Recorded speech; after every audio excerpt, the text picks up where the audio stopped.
Hello दोस्तों, welcome back to my YouTube channel. चलो बने सरकारी अफ़सर में मैं आप सभी का बहुत-बहुत स्वागत करती हूँ। दोस्तों, आज की वीडियो आप सबके लिए बहुत ज़्यादा हेल्पफुल है क्योंकि इस वीडियो में मैं एमपीपीएससी 2024 के लिए बहुत इम्पोर्टेंट टॉपिक लेकर आई हूँ।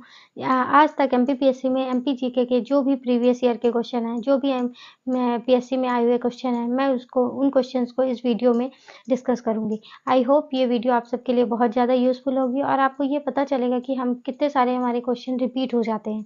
तो दोस्तों चलिए बिना टाइम वेस्ट किए हम आज की वीडियो स्टार्ट करेंगे। लेकिन उससे पहले अगर आपने चैनल को सब्सक्राइब नहीं किया है तो प्लीज़ चैनल को सब्सक्राइब करें एंड वीडियो को लाइक करें और शेयर करें जिससे ज़्यादा से ज़्यादा लोगों तक ये वीडियो पहुंच पाए। माँ सरस्वती को प्रणाम करते हुए चलिए हम आज की वीडियो स्टार्ट करते हैं। हमारा पहला क्वेश्चन है, मलाज खंड निम्नलिखित में से किस खनिज के लिए प्रसिद्ध है? तो हमारा एक सेकंड में इसके आपके लिए पेन ले लूँ हाईलाइट करने के लिए जिससे आप लोगों को अच्छे से समझ में आए।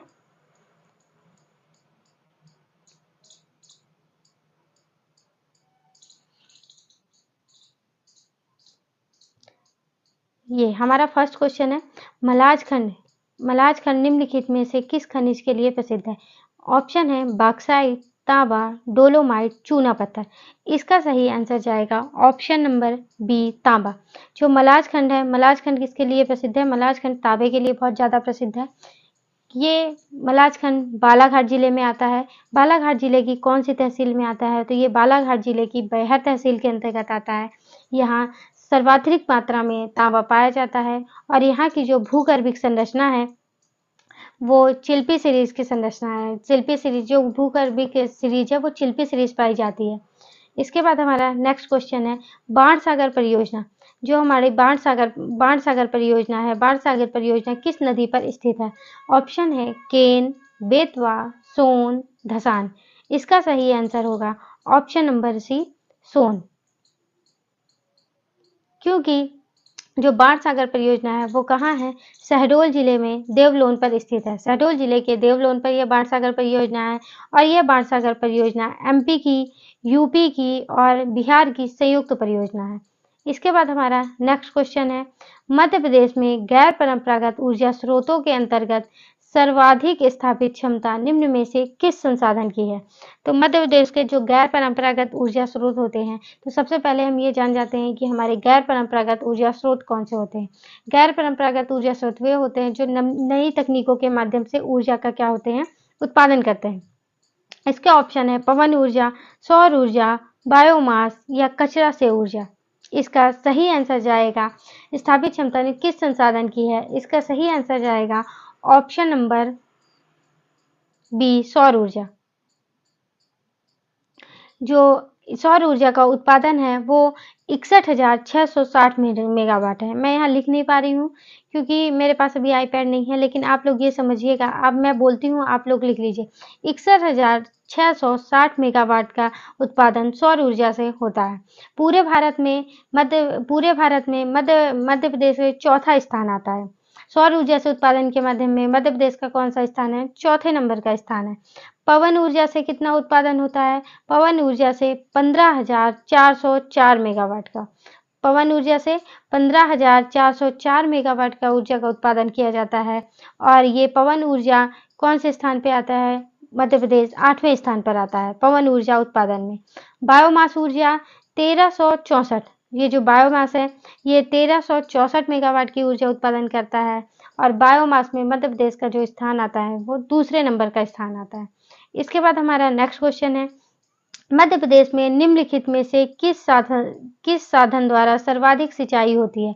ऐसा कौन सा साधन है जो मध्य प्रदेश में सबसे ज़्यादा सिंचाई होती है? ऑप्शन है नहरें, तालाब, कुआं, ट्यूबवेल, अन्य संसाधन।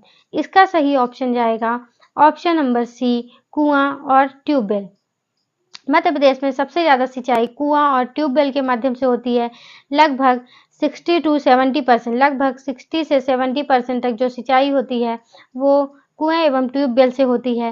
और कहाँ-कहाँ होती है? मालवा में, बुंदेलखंड में, नर्मदा, सोन घाटी में सबसे ज़्यादा कुआं और ट्यूबवेल से सिंचाई होती है।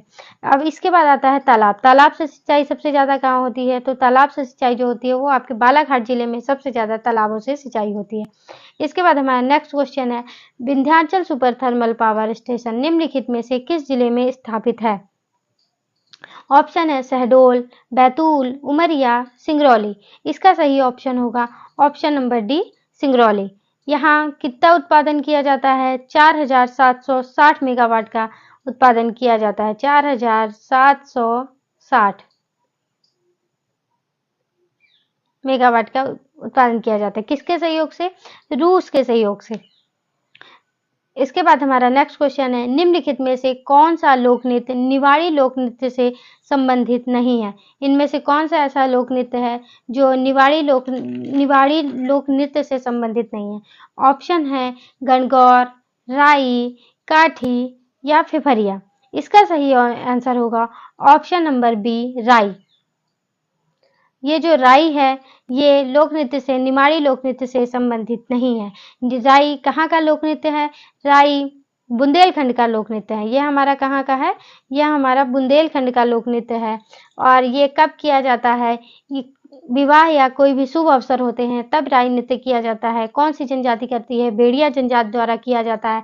मृदंग वाद्य यंत्र का इसमें प्रयोग किया जाता है। ऐसा भी क्वेश्चन आता है कौन सा वाद्य यंत्र का प्रयोग किया जाता है? तो आपको याद रखना है मृदंग वाद्य यंत्र वाद्य यंत्र का प्रयोग किया जाता है। भेड़िया जनजाति के द्वारा ये किया जाता है और यह मध्य प्रदेश का राजकीय लोक नृत्य है। कहाँ का है? बुंदेलखंड का है और मध्य प्रदेश का राजकीय लोक नृत्य है। इसके बाद हमारा नेक्स्ट क्वेश्चन है 7 नंबर का। इसमें है निम्नलिखित में से कौन सा मालवा का प्रसिद्ध लोक नाट्य है? क्या क्वेश्चन पूछा है? मालवा का प्रसिद्ध लोक नाट्य कौन सा है?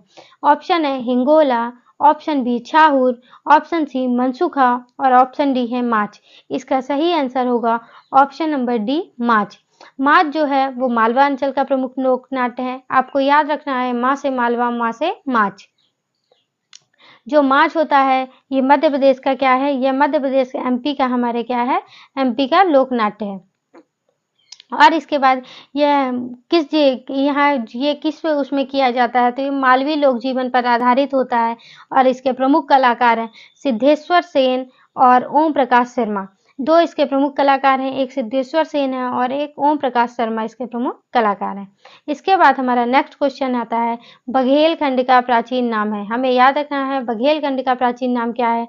करुष, महिष्मती, तीरभुक्ति, सुक्तिमती। तो बघेलखंड का जो प्राचीन नाम है इसका सही आंसर होगा ऑप्शन नंबर ए, करुष। करुष जो है वो बघेलखंड का प्राचीन नाम है। महिष्मती किसका प्राचीन नाम है? तो महिष्मती महेश्वर का प्राचीन नाम है। और सुक्तिमती किसका है? तो सुक्तिमती बुंदेलखंड का है। सुक्तिमती किसका है? बुंदेलखंड का है। महिष्मती किसका है? महेश्वर का। इसके बाद हमारा नेक्स्ट क्वेश्चन आता है, प्रसिद्ध चंदेल सेना नायक आल्हा एवं उदल ने किस शासक के विरुद्ध लड़ते हुए अपने प्राणों की आहुति दी थी? तो ये जो हमारे आल्हा और उदल हैं तो किस शासक के विरुद्ध इन्होंने लड़ते हुए अपने प्राणों का बलिदान दे दिया था? इसके ऑप्शन है, ऑप्शन नंबर ए है अजयराज, ऑप्शन बी है Arnoraj, option C Sindhuraj, option D Prithviraj Chauhan. इसका सही आंसर जाएगा ऑप्शन नंबर डी के साथ, पृथ्वीराज चौहान। ये पृथ्वीराज चौहान के विरुद्ध लड़ते हुए इन्होंने अपने प्राण दे दिए थे। जो आल्हा और उदल है ये किसके सेनापति हैं? तो आल्हा और उदल परिमल देव के सेनापति हैं। इसके बाद हमारा नेक्स्ट क्वेश्चन है, निम्नलिखित में से कौन सी रचना पंडित माखनलाल चतुर्वेदी की नहीं है? इसमें से कौन सी ऐसी रचना है जो पंडित माखनलाल चतुर्वेदी की नहीं है? हिम किरीटिनी, बिजुरी, हिम तरंगिनी, रसिक प्रिया। इसका सही आंसर होगा option number D. Option number D जो है रसिक प्रिया है वो माखनलाल चतुर्वेदी की रचनाएं नहीं है। आपको ये 3 रचनाएं इसी के साथ साथ क्वेश्चन के साथ ही याद रखनी है। जो हिम करेटनी है, बिजुरी है और हिम तरंगी है ये माखनलाल चतुर्वेदी की रचनाएं हैं। जबकि जो रसिक प्रिया है वो केशव दास की रचना है। ये क्वेश्चन भी आया हुआ है रसिक प्रिया किसकी रचना है? तो आपको याद रखना है रसिक प्रिया केशव दास की है। जो हमारा प्रिय होता है वो जैसे ऐसा इसको आप इस तरह से याद रख सकते हैं, रसिक प्रिया जो हमारा प्रिय है काश वो हमारे पास होता। तो आपको याद रहेगा रसिक प्रिया किसकी रचना है? केशव दास की रचना है। और केशव दास को क्या कहा जाता है? केशव दास को हम कठिन काव्य का प्रेत कहते हैं। इसके बाद हमारा नेक्स्ट क्वेश्चन है मध्य प्रदेश सरकार द्वारा राष्ट्रीय शिक्षा नीति 2020 का शुभारंभ किस तिथि पर किया गया था? राष्ट्रीय शिक्षा नीति 2020 का शुभारंभ ऑप्शन है 16 अगस्त 2021, 26 अगस्त 2021, 28 अगस्त 2021 और 30 अगस्त 2021। इसका सही ऑप्शन है ऑप्शन नंबर 26 अगस्त 2021। ऑप्शन नंबर बी जो है इसका करेक्ट है। 26 अगस्त 2021 को इसका शुभारंभ किया गया था। इसके बाद नेक्स्ट क्वेश्चन है, मध्य प्रदेश में अगस्त माह में होने वाली वर्षा निम्नलिखित में से मुख्यतः किसके द्वारा होती है? उत्तर पूर्वी मानसून, दक्षिण पश्चिम मानसून, शीतकालीन मानसून या फिर चक्रवाती वर्षा। तो जो हमारी वर्षा होती है ये किससे होती है? ये अगस्त माह में, क्वेश्चन को थोड़ा ध्यान से पढ़िएगा, पूछा है अगस्त माह में होने वाली वर्षा, ये हमारी होती है दक्षिण पश्चिम मानसून से। तो ऑप्शन नंबर बी जो है वो हमारा सही है। इसके बाद हमारा नेक्स्ट क्वेश्चन है, मध्य प्रदेश शासन के अनुसार कुल वन क्षेत्रों का निम्नलिखित में से कितना प्रतिशत संरक्षित वन क्षेत्र में आता है? ऑप्शन है 45.6, 44.6, 32.8, 70.2। इसका सही आंसर होगा ऑप्शन नंबर सी 32.8। गलत टिक लग गया, माफ कीजिएगा। ऑप्शन नंबर सी जो है इसका सही है 32.8 है। जो 32.8 है वही इसका सही आंसर होगा। तो यहाँ संरक्षित वन क्षेत्र कितने हो गए? 32.8। जबकि हमारे आरक्षित वन क्षेत्र कितने हैं? 65% हमारे आरक्षित वन क्षेत्र हैं। इसके बाद हमारा नेक्स्ट क्वेश्चन है, सोन नदी के दक्षिण तथा नर्मदा ताप्ती नदी के मध्य निम्नलिखित में से कौन सी पर्वत श्रेणी है? ऑप्शन है कैमूर श्रेणी, भांडेर श्रेणी, विंध्याचल श्रेणी और सतपुड़ा मैकाल श्रेणी। तो इसको मैं आपको सबसे पहले आप ऐसे याद रखिए, सबसे ऊपर हमारी हो गई नर्मदा और सबसे नीचे हो गई हमारी ताप्ती। ऊपर हो गई नर्मदा, नीचे हो गई ताप्ती और इसके बीच में जो मैकल श्रेणी हमारी आती है वो आती है हमारी सतपुड़ा मैकल श्रेणी। तो इसका सही आंसर होगा, आपको नर्मदा ताप्ती नदी के मध्य याद रखना है। तो यहाँ इसका सही आंसर होगा सतपुड़ा मैकल श्रेणी। ऑप्शन नंबर डी इसका सही होगा। इसके बाद हमारा नेक्स्ट क्वेश्चन है, पश्चिम दिशा में बहने वाली ताप्ती नदी का उद्गम स्थल है। आपको सबसे पहले यहीं से एक क्वेश्चन याद करने को मिलता है कि ताप्ती नदी जो हमारी होती है उसकी दिशा कौन सी है? तो किस दिशा में बहती है? पश्चिम नदी, पश्चिम दिशा में बहने वाली नदी है ताप्ती नदी। इसके ऑप्शन है शाहपुर, चिचोली, भैंसदेही, मुल्ताई। इसका सही ऑप्शन होगा ऑप्शन नंबर डी मुल्ताई। जो हमारी ताप्ती नदी है वो कहाँ से निकलती है? बैतूल जिले के मुल्ताई तहसील से निकलती है। पश्चिम दिशा में बहने वाली नदी है और इसकी जो लंबाई है वो 724 किलोमीटर है। इसकी लंबाई कितनी है? 724 किलोमीटर है। इसके बाद आता है आपका कि ये जो है यही नदी हमारी क्या करती है? एस्चुरी का निर्माण करती है नर्मदा के साथ। इसके बाद हमारा 16 नंबर का क्वेश्चन है, देश के कुल मैग्नीज उत्पादन में मध्य प्रदेश का योगदान कितना है? मतलब मैग्नीज के उत्पादन में मध्य प्रदेश का कितने प्रतिशत योगदान है? ऑप्शन है 18.84%, 15.02%, 12.50% और 4.56%। इसका सही आंसर होगा ऑप्शन नंबर सी 12.50%। कितने प्रतिशत योगदान है? 12.50%। इसके बाद हमारा नेक्स्ट क्वेश्चन है, निम्नलिखित में से कौन बुंदेली लेखक नहीं है? इसमें से कौन हमें देखना है जो हमारे बुंदेलखंड के लेखक नहीं है? ऑप्शन है जगनीक, महाराज विश्वनाथ सिंह, ईसुरी और गंगाधर व्यास। इसका सही आंसर होगा ऑप्शन नंबर बी महाराज विश्वनाथ सिंह। जो हमारे महाराज विश्वनाथ सिंह जी हैं ये हमारे बुंदेली लेखक नहीं है, बल्कि जगनीक, ईसुरी और गंगाधर व्यास हमारे क्या है? बुंदेली लेखक है। इसके बाद 18 नंबर का क्वेश्चन है, मध्य प्रदेश के किस जिले में जागेश्वरी देवी का मेला आयोजित किया जाता है? इसका ऑप्शन है सतना, अशोकनगर, बालाघाट, बड़वानी। तो इसका सही ऑप्शन जाएगा option number B Chanderi, Ashoknagar. अब आपको याद रखना है, ऐसे ही आपको याद रखना है जोगेश्वरी या जागेश्वरी। आप ये मानिए कि कहाँ है? जागेश्वरी देवी आपको चंदेरी याद रखना है। जो देवी हैं वो चंदेरी की साड़ी पहनती हैं। इस तरह से आप याद रखिएगा। जागेश्वरी देवी का मेला कहाँ लगता है? चंदेरी में। और चंदेरी कहाँ आता है? अशोकनगर में। ये सबको पता है। इसी के साथ साथ जैसे आपका एक और मेला मैं यहीं पास बता देती हूँ, जल बिहारी का मेला कहाँ लगता है? जल बिहारी का मेला आपका लगता है छतरपुर में। अब आपको ये कैसे याद रखना है कि जल बिहारी का मेला छतरपुर? तो ये याद रखिए कि जब बहुत जल यानी जब बहुत बारिश होने लगी है तो फिर आपको क्या लेकर जाना है, छाता लेकर जाना है, इसलिए जल बिहारी का मेला छतरपुर में। ऐसे ही जोगेश्वरी देवी का मेला चंदेरी अशोकनगर, आपको याद रखना है। और यह मेला कब आयोजित किया जाता है? यह मेला चैत माह में आयोजित किया जाता है। इसके बाद हमारा 19 नंबर का क्वेश्चन है, 19 नंबर का क्वेश्चन है, बुंदेला विद्रोह के दौरान किस क्रांतिकारी को ब्रिटिश सरकार द्वारा फांसी दी गई थी?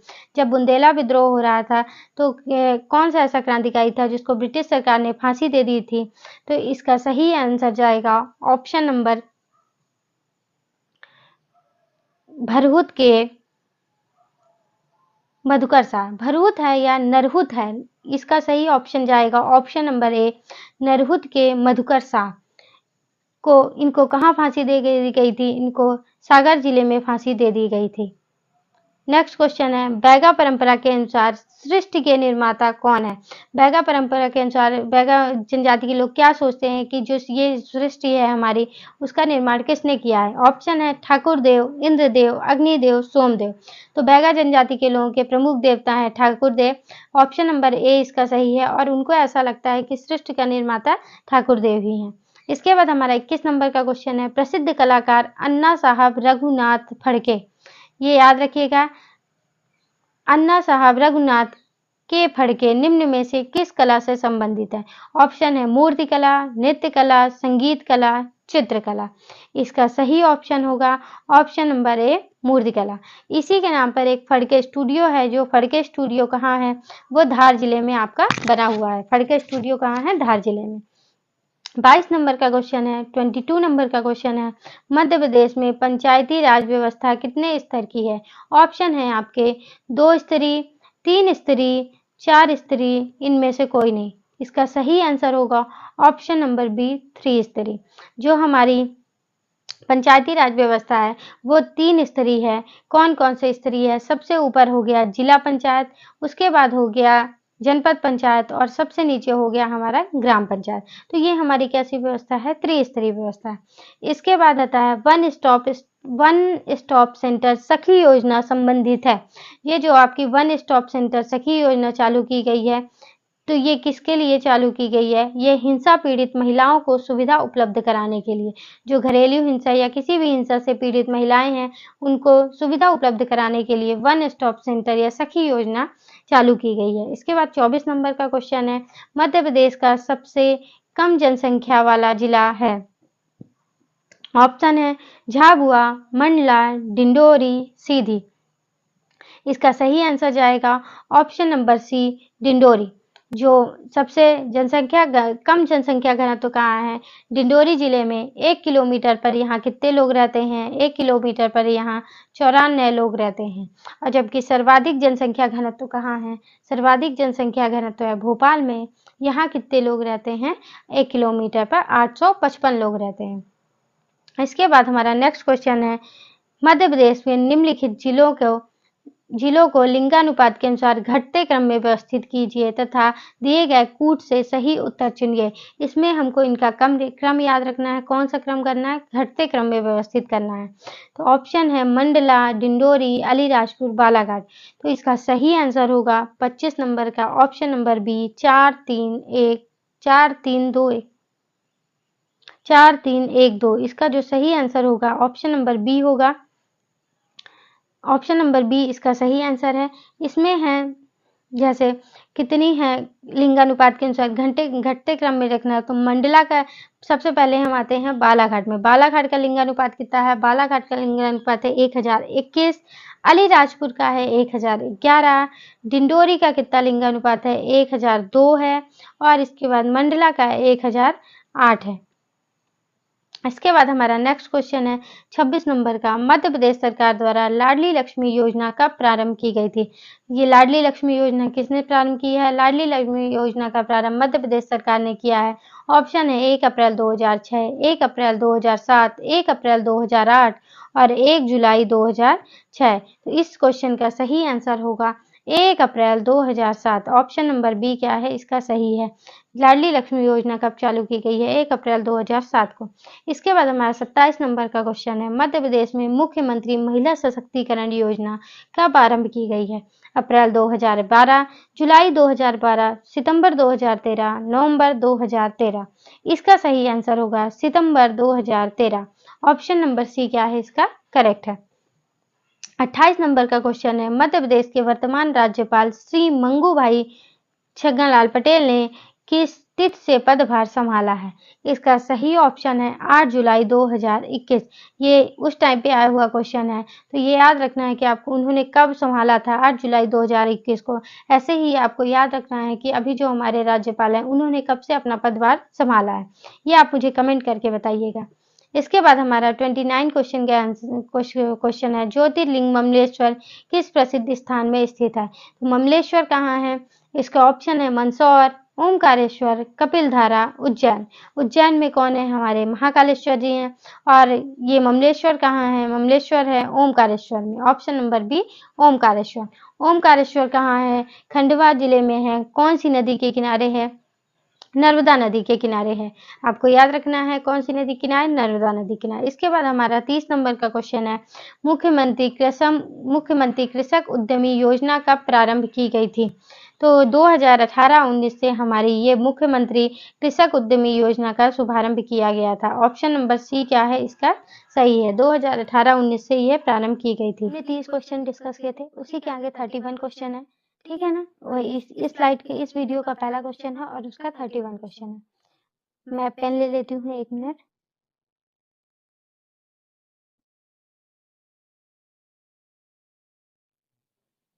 एक मिनट का टाइम दीजिएगा। मैंने पेन ले लिया है। हमारा क्वेश्चन क्या कहता है, मध्य प्रदेश में वर्ष 2005-6 में कृषि जोत का औसत आकार है। ऑप्शन है 1.28 hectare, option B 2.22 hectare, option C है 1.8 हेक्टेयर और ऑप्शन डी है 2.25 हेक्टेयर। दोस्तों ये जो डाटा आया है, ये 1 मिनट में पेन का कलर चेंज कर लेती हूँ। ये येलो कलर अच्छे से दिख नहीं रहा है, ये मैं रेड कलर ले लेती हूँ। ये जो डाटा है ये 2005 और 6 का है। हमें जो इसके बाद जो डाटा आया था वो कब आया था? 2015 और 16 में आया था। तो हमें 2015 और 16 वाला डाटा याद रखना है ना। तो उसमें कितना था? 1.6 हेक्टेयर। इसके बाद हमारा नेक्स्ट क्वेश्चन है, बैनगंगा नहर कौन सी नहर पूछा है? बैनगंगा नहर से मध्य प्रदेश के किस जिले में सिंचाई की जाती है? इसके ऑप्शन है जबलपुर, मंडला, सीधी और बालाघाट। तो जो बैनगंगा नहर है, बैनगंगा नहर मध्य प्रदेश की पहली नहर है ना। और ये कब निर्माण हुआ था? इसका निर्माण हुआ था 1923 में। इसका निर्माण कब हुआ था? 1923 में इसका निर्माण हुआ था। और ये कहाँ है? बालाघाट जिले में। तो इसका सही आंसर होगा ऑप्शन नंबर डी बालाघाट। इसके बाद हमारा नेक्स्ट क्वेश्चन है, साइल हेल्थ कार्ड कौन सा हेल्थ कार्ड? साइल हेल्थ कार्ड संबंधित है किससे? संतुलित उर्वरक के उपयोग से, अधिक पैदावार से, मिट्टी का परीक्षण, उपरोक्त सभी। तो इसका सही आंसर होगा उपरोक्त सभी। इसके बाद नेक्स्ट क्वेश्चन आता है, मध्य प्रदेश का सबसे कम महिला साक्षरता दर वाला जिला है। क्या पूछा है? सबसे कम महिला साक्षरता वाला जिला पूछा है मध्य प्रदेश का। ऑप्शन है Jhabua, option B Alirajpur, option C Sheopur और ऑप्शन डी है बड़वानी। तो क्वेश्चन क्या पूछा है? आराम से क्वेश्चन को पढ़ते हैं। सबसे कम महिला साक्षरता दर वाला जिला, इसका सही आंसर होगा ऑप्शन नंबर बी होगा अलीराजपुर। इसके बाद जो न्यूनतम पुरुष साक्षरता यानी सबसे कम पुरुष साक्षरता वाला जिला भी कौन सा होगा? आपका अलीराजपुर होगा। महिला और पुरुष दोनों का क्या होगा? मेल और फीमेल दोनों का क्या होगा? अलीराजपुर होगा, ठीक है। फिर इसके बाद आता है आपका सर्वाधिक पुरुष साक्षरता वाला जिला। कहाँ के पुरुष सबसे ज्यादा साक्षर है? तो इसका सही आंसर होगा जबलपुर। पुरुष साक्षरता में कौन सर्वाधिक पुरुष साक्षरता में आएगा? जबलपुर। और महिला साक्षरता में कौन सा आएगा? महिला साक्षरता में आएगा आपका भोपाल। इसके बाद नेक्स्ट क्वेश्चन है, कैप्टन रूप सिंह स्टेडियम का संबंध किस खेल से है? तो आपको तो सबसे पहले ये पता होना चाहिए कि ये जो कैप्टन रूप सिंह स्टेडियम है ये क्या है? ये हमारा अंतर्राष्ट्रीय स्तर का स्टेडियम है। ये कौन से जिले में है? तो ये ग्वालियर जिले में है। इसके बाद आता है, इसमें ऑप्शन है वॉलीबॉल, क्रिकेट, एथलेटिक्स, हॉकी। इसका सही आंसर होगा ऑप्शन नंबर बी, क्रिकेट। और इसके बारे में एक बात याद रखनी है कि ये दुधिया रोशनी से युक्त है और सचिन तेंदुलकर ने अपने एक दिवसीय मैच में यहाँ पहली बार दोहरा शतक लगाया हुआ था। इसके बाद हमारा नेक्स्ट क्वेश्चन आता है, मध्य प्रदेश राज्य घुड़सवारी अकादमी की स्थापना कब हुई है? याद रखना है, राज्य घुड़सवारी अकादमी की स्थापना पूछा है। ऑप्शन है 2017, 2012, 2009 और 2007। इस क्वेश्चन का सही आंसर होगा ऑप्शन नंबर डी, 2007। तो घुड़सवारी अकादमी की स्थापना कब हुई है? 2007 में। इसके बाद हमारा नेक्स्ट क्वेश्चन है, निम्नलिखित में से मध्य प्रदेश राज्य से संबंधित खेल पुरस्कार कौन सा है? ये पुरस्कार दिए हुए हैं, लक्ष्मण पुरस्कार, गंधर्व पुरस्कार, एकलव्य और अर्जुन पुरस्कार। इसमें से कौन सा पुरस्कार है जो मध्य प्रदेश से संबंधित है? तो इसका सही आंसर होगा ऑप्शन नंबर सी, एकलव्य पुरस्कार। ये जो एकलव्य पुरस्कार है ये कब से प्रारंभ हुआ था? तो ये 1994 से 1994 से ये प्रारंभ हुआ था, एकलव्य पुरस्कार। इसके बाद इसकी राशि कितनी रखी गई है? इसमें जो राशि थी पहले 50,000 रुपए थी, अब कितनी हो गई है? 1 लाख रुपए हो गई है। और ये किसे दिया जाता है? तो ये जो एकलव्य पुरस्कार है ये आपका दिया जाता है जूनियर खिलाड़ियों को। इसके बाद हमारा नेक्स्ट क्वेश्चन आता है, निम्नलिखित में से 2018 में मध्य प्रदेश राज्य के विक्रम पुरस्कार से सम्मानित खिलाड़ियों में कौन सा खिलाड़ी दिव्यांग श्रेणी से आता है? ये 2018 का पूछा हुआ है, क्योंकि ये मैं आपको प्रीवियस ईयर के क्वेश्चन करा रही हूँ, आपको करंट का भी याद रख के रखना है। लेकिन इसमें से मैं आपको बता देती हूँ कौन सा इसका सही आंसर होगा। इसका सही आंसर होगा ऑप्शन नंबर ए, सोनू गोलकर। और आपको ये याद रखना है सोनू गोलकर किस क्रिकेट से संबंधित है? तो ये है हमारे क्रिकेट से संबंधित। इसके साथ साथ आपको ये दो बातें याद रखनी है, सोनू गोलकर किससे संबंधित है? सोनू गोलकर आपके क्रिकेट से संबंधित हो, और ये क्या है? दिव्यांग श्रेणी के, क्योंकि ये आपको आगे भी काम देगा। इसके बाद हमारा नेक्स्ट क्वेश्चन आता है, मुस्कान किरार। मुस्कान किरार का संबंध किस खेल से है? ऑप्शन है नौकायन, ऑप्शन बी पाल नौकायन, ऑप्शन सी तीरंदाजी, ऑप्शन डी एथलेटिक्स। तो इस क्वेश्चन का सही आंसर जाएगा ऑप्शन नंबर सी, तीरंदाजी। मुस्कान किरार, आप ऐसे याद रखिए, किरार और तीर, है ना? तो आप इस तरह से को रिलेट करके याद रखेंगे तो आपको ये याद रहेगा मुस्कान किरार किस खेल से संबंधित है? तीरंदाजी से। और ये कौन से जिले से आती हैं? तो ये है जबलपुर। कौन से जिले से आती हैं? जबलपुर से आती हैं। इसके बाद हमारा नेक्स्ट क्वेश्चन है, सतपुड़ा क्षेत्र में स्थित श्रेणियों में पश्चिम से पूर्व, क्रम याद रखना है आपको। क्वेश्चन में क्या पूछा है? पश्चिम से पूर्व की और उनकी स्थिति को दर्शाने वाला निम्नलिखित में से कौन सा क्रम जो है वो सही है? ऑप्शन है बड़वानी की पहाड़ी और महादेव और मैकल श्रेणी। इसके बाद आता है महादेव श्रेणी, बड़वानी, मैकल। महादेव श्रेणी, मैकल, बड़वानी की पहाड़ी, मैकल, महादेव, बड़वानी। तो हमेशा आपको याद रखना है, इसको मैं याद रखने की, इसका सही आंसर होगा ऑप्शन नंबर ए, बड़वानी की पहाड़ियां, इसके बाद महादेव श्रेणी और इसके बाद मैकाल श्रेणी। लेकिन इसको याद रखने की आपको मैं एक ट्रिक बताती हूँ।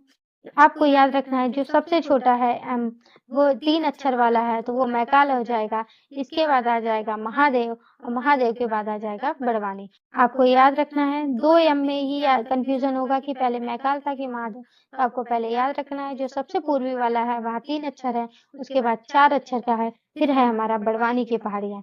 अब जो बड़वानी की पहाड़ियाँ हैं सतपुड़ा के राजपीपला साइड है, और जो मैकाल है वो आपके सतपुड़ा के पूर्वी साइड है, पूर्वी भाग में है। इसके बाद आपका है 41 नंबर का क्वेश्चन, किस नदी की घाटी गहरी खड्ड भूमि बनाती है? ये गहरी खड्ड भूमि का कौन निर्माण करता है? तो इसका सही आंसर होगा ऑप्शन नंबर सी, चंबल। ये तो सबको पता है कि गहरी खड्ड भूमि का निर्माण कौन करता है? चंबल करती है। चंबल नदी क्या होता है? चंबल सबसे बीहड़ प्रभावित जो बीहड़ का निर्माण करती है, गहरी खड्ड भूमि का निर्माण चंबल नदी करती है। और चंबल नदी जो सबसे बीहड़ प्रभावित जिले हैं उसमें मुरैना, श्योपुर, कौन कौन से जिले आते हैं? मुरैना, श्योपुर और भिंड। इसके बाद नेक्स्ट क्वेश्चन आता है, इंदौर से जयपुर कहाँ से कहाँ तक जोड़ना है? इंदौर से जयपुर को जोड़ने वाले राष्ट्रीय राजमार्ग का संशोधित नंबर क्या है? इसका सही आंसर होगा ऑप्शन नंबर ए 52। इसके बाद नेक्स्ट क्वेश्चन आता है, निम्नलिखित में से परमार राजवंश के इतिहास पर प्रकाश डालने वाला स्रोत कौन सा है? कौन सा ऐसा वो है जो उसमें प्रकाश डालता है? इसका सही आंसर होगा उपयुक्त सभी। पद्मगुप्त का नौसांग चरित्र है जो ये कौन से राजा से संबंधित है? सिंधु राज से संबंधित है। मेरुतुंग के प्रबंध चिंतामणि किससे संबंधित है? राजा भोज से संबंधित है।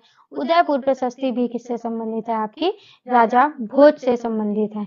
इसके बाद हमारा नेक्स्ट क्वेश्चन आता है, चित्तौड़ के त्रिभुवन नारायण मंदिर को किसने बनवाया था? जो त्रिभुवन नारायण मंदिर कहाँ है? चित्तौड़ में है। और इसे किसने बनवाया था? ऑप्शन है राणा प्रताप ने, राजा धंग ने, परमार राजा भोज ने, पृथ्वीराज चौहान ने। तो इसका सही आंसर होगा ऑप्शन नंबर सी, परमार राजा भोज ने। राजा भोज का जन्म कहाँ हुआ था? आपको याद रखना है महाकाल की नगरी उज्जैन। राजा भोज का जन्म उज्जैन में हुआ था। और ये चित्तौड़ त्रिभुवन नारायण मंदिर कहाँ है? चित्तौड़गढ़ में है। इसके बाद इन्होंने राजा भोज ने क्या किया था? राजा भोज ने भोजपुर नामक शहर भी बसाया था। राजा भोज ने भोजपुर शहर बसाया था और वहाँ भोज मंदिर का निर्माण किया था। और इन्होंने जो अपनी रचनाएं, इनके जो ग्रंथ हैं उसमें आपको जहाज और विमान निर्माण का उल्लेख भी आपको मिलता है। ये था राजा भोज के बारे में कुछ पॉइंट। इसके आगे नेक्स्ट चलते हैं, मध्य प्रदेश का कौन सा हवाई अड्डा क्रियाशील नहीं है? बहुत बेसिक क्वेश्चन है पर वहाँ ये क्वेश्चन गलत हो जाता है। हम वहाँ कंफ्यूज हो जाते हैं कि हमें कौन सा आंसर लगाना है और ये क्वेश्चन गलत हो जाता है। तो इसका सही आंसर होगा ऑप्शन नंबर बी, पन्ना। कौन सा ऐसा हवाई अड्डा है जो क्रियाशील नहीं है? खजुराहो में भी हवाई पट्टी है, जबलपुर, ग्वालियर में भी। इसके बाद आता है नेक्स्ट क्वेश्चन 46 का, मध्य प्रदेश की पिछली विधानसभा 2014 से 2018 के अध्यक्ष कौन थे? इसका सही आंसर होगा न्यायमूर्ति। इसका सही आंसर आपका जाना चाहिए डॉक्टर सीतारमण शर्मा को। थोड़ा सा कंफ्यूजन हो गया था मुझे। मध्य प्रदेश की पिछली विधानसभा 2014 से 18 के अध्यक्ष कौन थे? डॉक्टर सीतारमण शर्मा। ये कौन से जिले से संबंधित है? ये आपके होशंगाबाद जिले से संबंधित है। ये आपके होशंगाबाद जिले से संबंधित है। इसके बाद नेक्स्ट क्वेश्चन आता है, निम्नलिखित में से कौन मध्य प्रदेश का राज्यपाल नहीं रहा है? डॉक्टर बलराम जाखड़ मध्य प्रदेश के ये राज्यपाल रहे हैं। श्री रामेश्वर ठाकुर, डॉक्टर भाई महावीर और न्यायमूर्ति अंशुमान सिंह। तो इसमें से कौन मध्य प्रदेश के राज्यपाल नहीं रहे हैं? न्यायमूर्ति अंशुमान सिंह मध्य प्रदेश के राज्यपाल नहीं रहे हैं। इसके बाद 48 नंबर का क्वेश्चन आता है, मध्य प्रदेश से किस राज्य की सीमा नहीं छूती है? तो सबसे पहले आपको पता होना चाहिए मध्य प्रदेश की सीमा कितने राज्यों से छूती है। मध्य प्रदेश की सीमा 5 राज्यों से होकर गुजरती है। अब ये 5 राज्य कौन कौन से हैं? राजस्थान, छत्तीसगढ़, यूपी, बिहार और गुजरात। इसमें कौन से स्थान से नहीं गुजर रही है? वो है हमारा झारखंड। ऑप्शन इसका सही होगा, ऑप्शन नंबर सी क्या होगा? सही होगा। इसके बाद नेक्स्ट क्वेश्चन आता है 49 नंबर का क्वेश्चन है, मध्य प्रदेश राज्य निर्वाचन आयोग के में निम्न में से कौन आयुक्त नहीं रहा है? आपको याद रखना है इनमें से कौन नहीं रहा है। तो इसका सही आंसर होगा ऑप्शन नंबर डी, सी अवनी वैश्य। सी अवनी वैश्य जो है ये मुख्य सचिव थी, ना कि वहां की आयुक्त थी। इसके बाद 50 नंबर का 50 नंबर का हमारा क्वेश्चन आ गया है, निम्न में से कौन सा चित्रकार 1922 में, कब 1922 में मध्य प्रदेश में जन्मा? उनका जन्म 1922 में मध्य प्रदेश में हुआ, किंतु 1950 के बाद फ्रांस में रहकर कार्य किया। कहाँ उन्होंने अपना कार्यभार संभाला? फ्रांस में रहकर कार्य किया तथा 2016 में नई दिल्ली में उनका देहावसान हो गया है। ऑप्शन है सैयद हैदर रजा, M.F. हुसैन, राजा राव, S.N. बेंद्रे। इसका सही आंसर जाएगा आपका सैयद हैदर रजा। ऑप्शन नंबर ए क्या है? सही है। इसके बाद हमारा 51 नंबर का क्वेश्चन आ गया, मानव सभ्यता के विकास की कहानी दर्शाने वाला देश का सबसे बड़ा संग्रहालय। मानव सभ्यता का सबसे बड़ा संग्रहालय, आपको यहाँ से एक पॉइंट याद रखना है, देश का सबसे बड़ा संग्रहालय इंदिरा गांधी मानव संग्रहालय कहाँ स्थित है? कौन सा संग्रहालय? इंदिरा गांधी मानव संग्रहालय कहाँ स्थित है? इसका सही आंसर जाएगा भोपाल। पहले इसकी स्थापना कब हुई थी? पहले 1977 में ये दिल्ली में स्थापित किया गया था।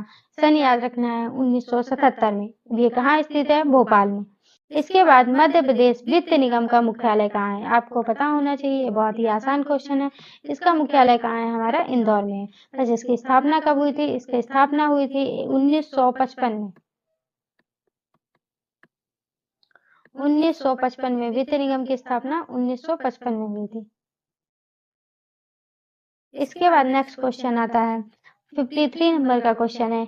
ये क्वेश्चन सबके लिए बहुत ज़्यादा टफ आया था, तो आपको ऐसे क्वेश्चनों को बस याद करते हुए निकल जाना है। ऐसा नहीं करना है कि आप इसके लिए परेशान हो। ये थोड़ा टफ क्वेश्चन था। बोधन दहुआ किसका सेनापति था? इसका सही आंसर जाएगा सागड़ के राजा बखतवली का। किसका सेनापति था? सागड़ के राजा बखतवली का सेनापति था। इसके बाद आता है 54 नंबर का क्वेश्चन है। इसमें कौन सुमेलित नहीं है? यहाँ जनजाति दी हुई है और यहाँ उसकी उपजातियां दी हुई हैं। तो गौड़ की अगरिया उसकी उपजाति है, बिल्कुल सही है। बैगा बिजवार बिल्कुल सही है। भारिया पटलिया ये गलत है, क्योंकि पटलिया जो होती है वो भील जनजाति की उपजाति होती है। और ये कोरकू की महार ये बिल्कुल सही है। इसके बाद तो इसका सही आंसर हो जाएगा ऑप्शन नंबर सी। पटलिया किसकी है? भील जनजाति की। इसके बाद नेक्स्ट क्वेश्चन आता है 55 नंबर का क्वेश्चन है। निम्नलिखित वाक्यों पर विचार कीजिए। मांडू धार जिले में है, बिल्कुल सही है। हिंडोला महल कहाँ स्थित है? मांडू में स्थित है। इसलिए इस क्वेश्चन का सही आंसर होगा, दोनों सत्य है। हिंडोला महल कहाँ स्थित है? मांडू में। आप याद रखिए हिंडोला और मांडू मिलता जुलता है, इसलिए आपको याद रहेगा हिंडोला महल मांडू में है। और कौन से जिले में है? धार जिले में। इसके बाद 56 क्वेश्चन आता है। जल बिहारी का मेला होना चाहिए, मेला हो गया है, इसकी एक मात्रा को कट कर दीजिएगा। जल बिहारी का मेला कहाँ आयोजित किया जाता है? ये कल ही मैंने आपको बताया था। जल बिहारी का मेला कहाँ आयोजित किया जाता है? तो छतरपुर जिले में जल बिहारी का मेला आयोजित किया जाता है। और कल मैंने आपको बताया था जोगेश्वरी देवी का मेला कहाँ लगता है? जोगेश्वरी देवी का मेला चंदेरी अशोकनगर में। इसके बाद नेक्स्ट क्वेश्चन आता है। मध्य प्रदेश में राज्य निर्वाचन आयोग के गठन के पश्चात कितनी बार पंचायत में आम निर्वाचन हो चुके हैं? तो पंचायत में जब मध्य प्रदेश राज्य निर्वाचन आयोग का गठन हुआ था, तो तब से कितनी बार चुनाव हो चुके हैं? तो इसका सही आंसर जाएगा आपका ऑप्शन नंबर सी 5 उस टाइम के हिसाब से, और अब के हिसाब से इसका सही आंसर चला जाएगा 6, क्योंकि ये 2019 में आया हुआ प्रश्न है। और सर्वप्रथम पंचायत चुनाव हुए थे 1994 में, उसके बाद 1999 में, उसके बाद हुए थे 2004 में, उसके बाद 2009 में, और फिर 2014 और 15 में हुए थे। इसके बाद अब हुए 2022 में। इसलिए इस क्वेश्चन का उस टाइम के अकॉर्डिंग इसका आंसर 5 होगा। इसके बाद 58 नंबर का क्वेश्चन है। मध्य प्रदेश के निम्नलिखित शहरों में से किसकी जनसंख्या 2011 की जनगणना के अनुसार 10 लाख से अधिक नहीं है? कौन सा ऐसा जिला है जहाँ की जनगणना 10 लाख से अधिक नहीं है? इसका सही आंसर होगा ऑप्शन नंबर बी उज्जैन। इसके बाद नेक्स्ट क्वेश्चन आता है।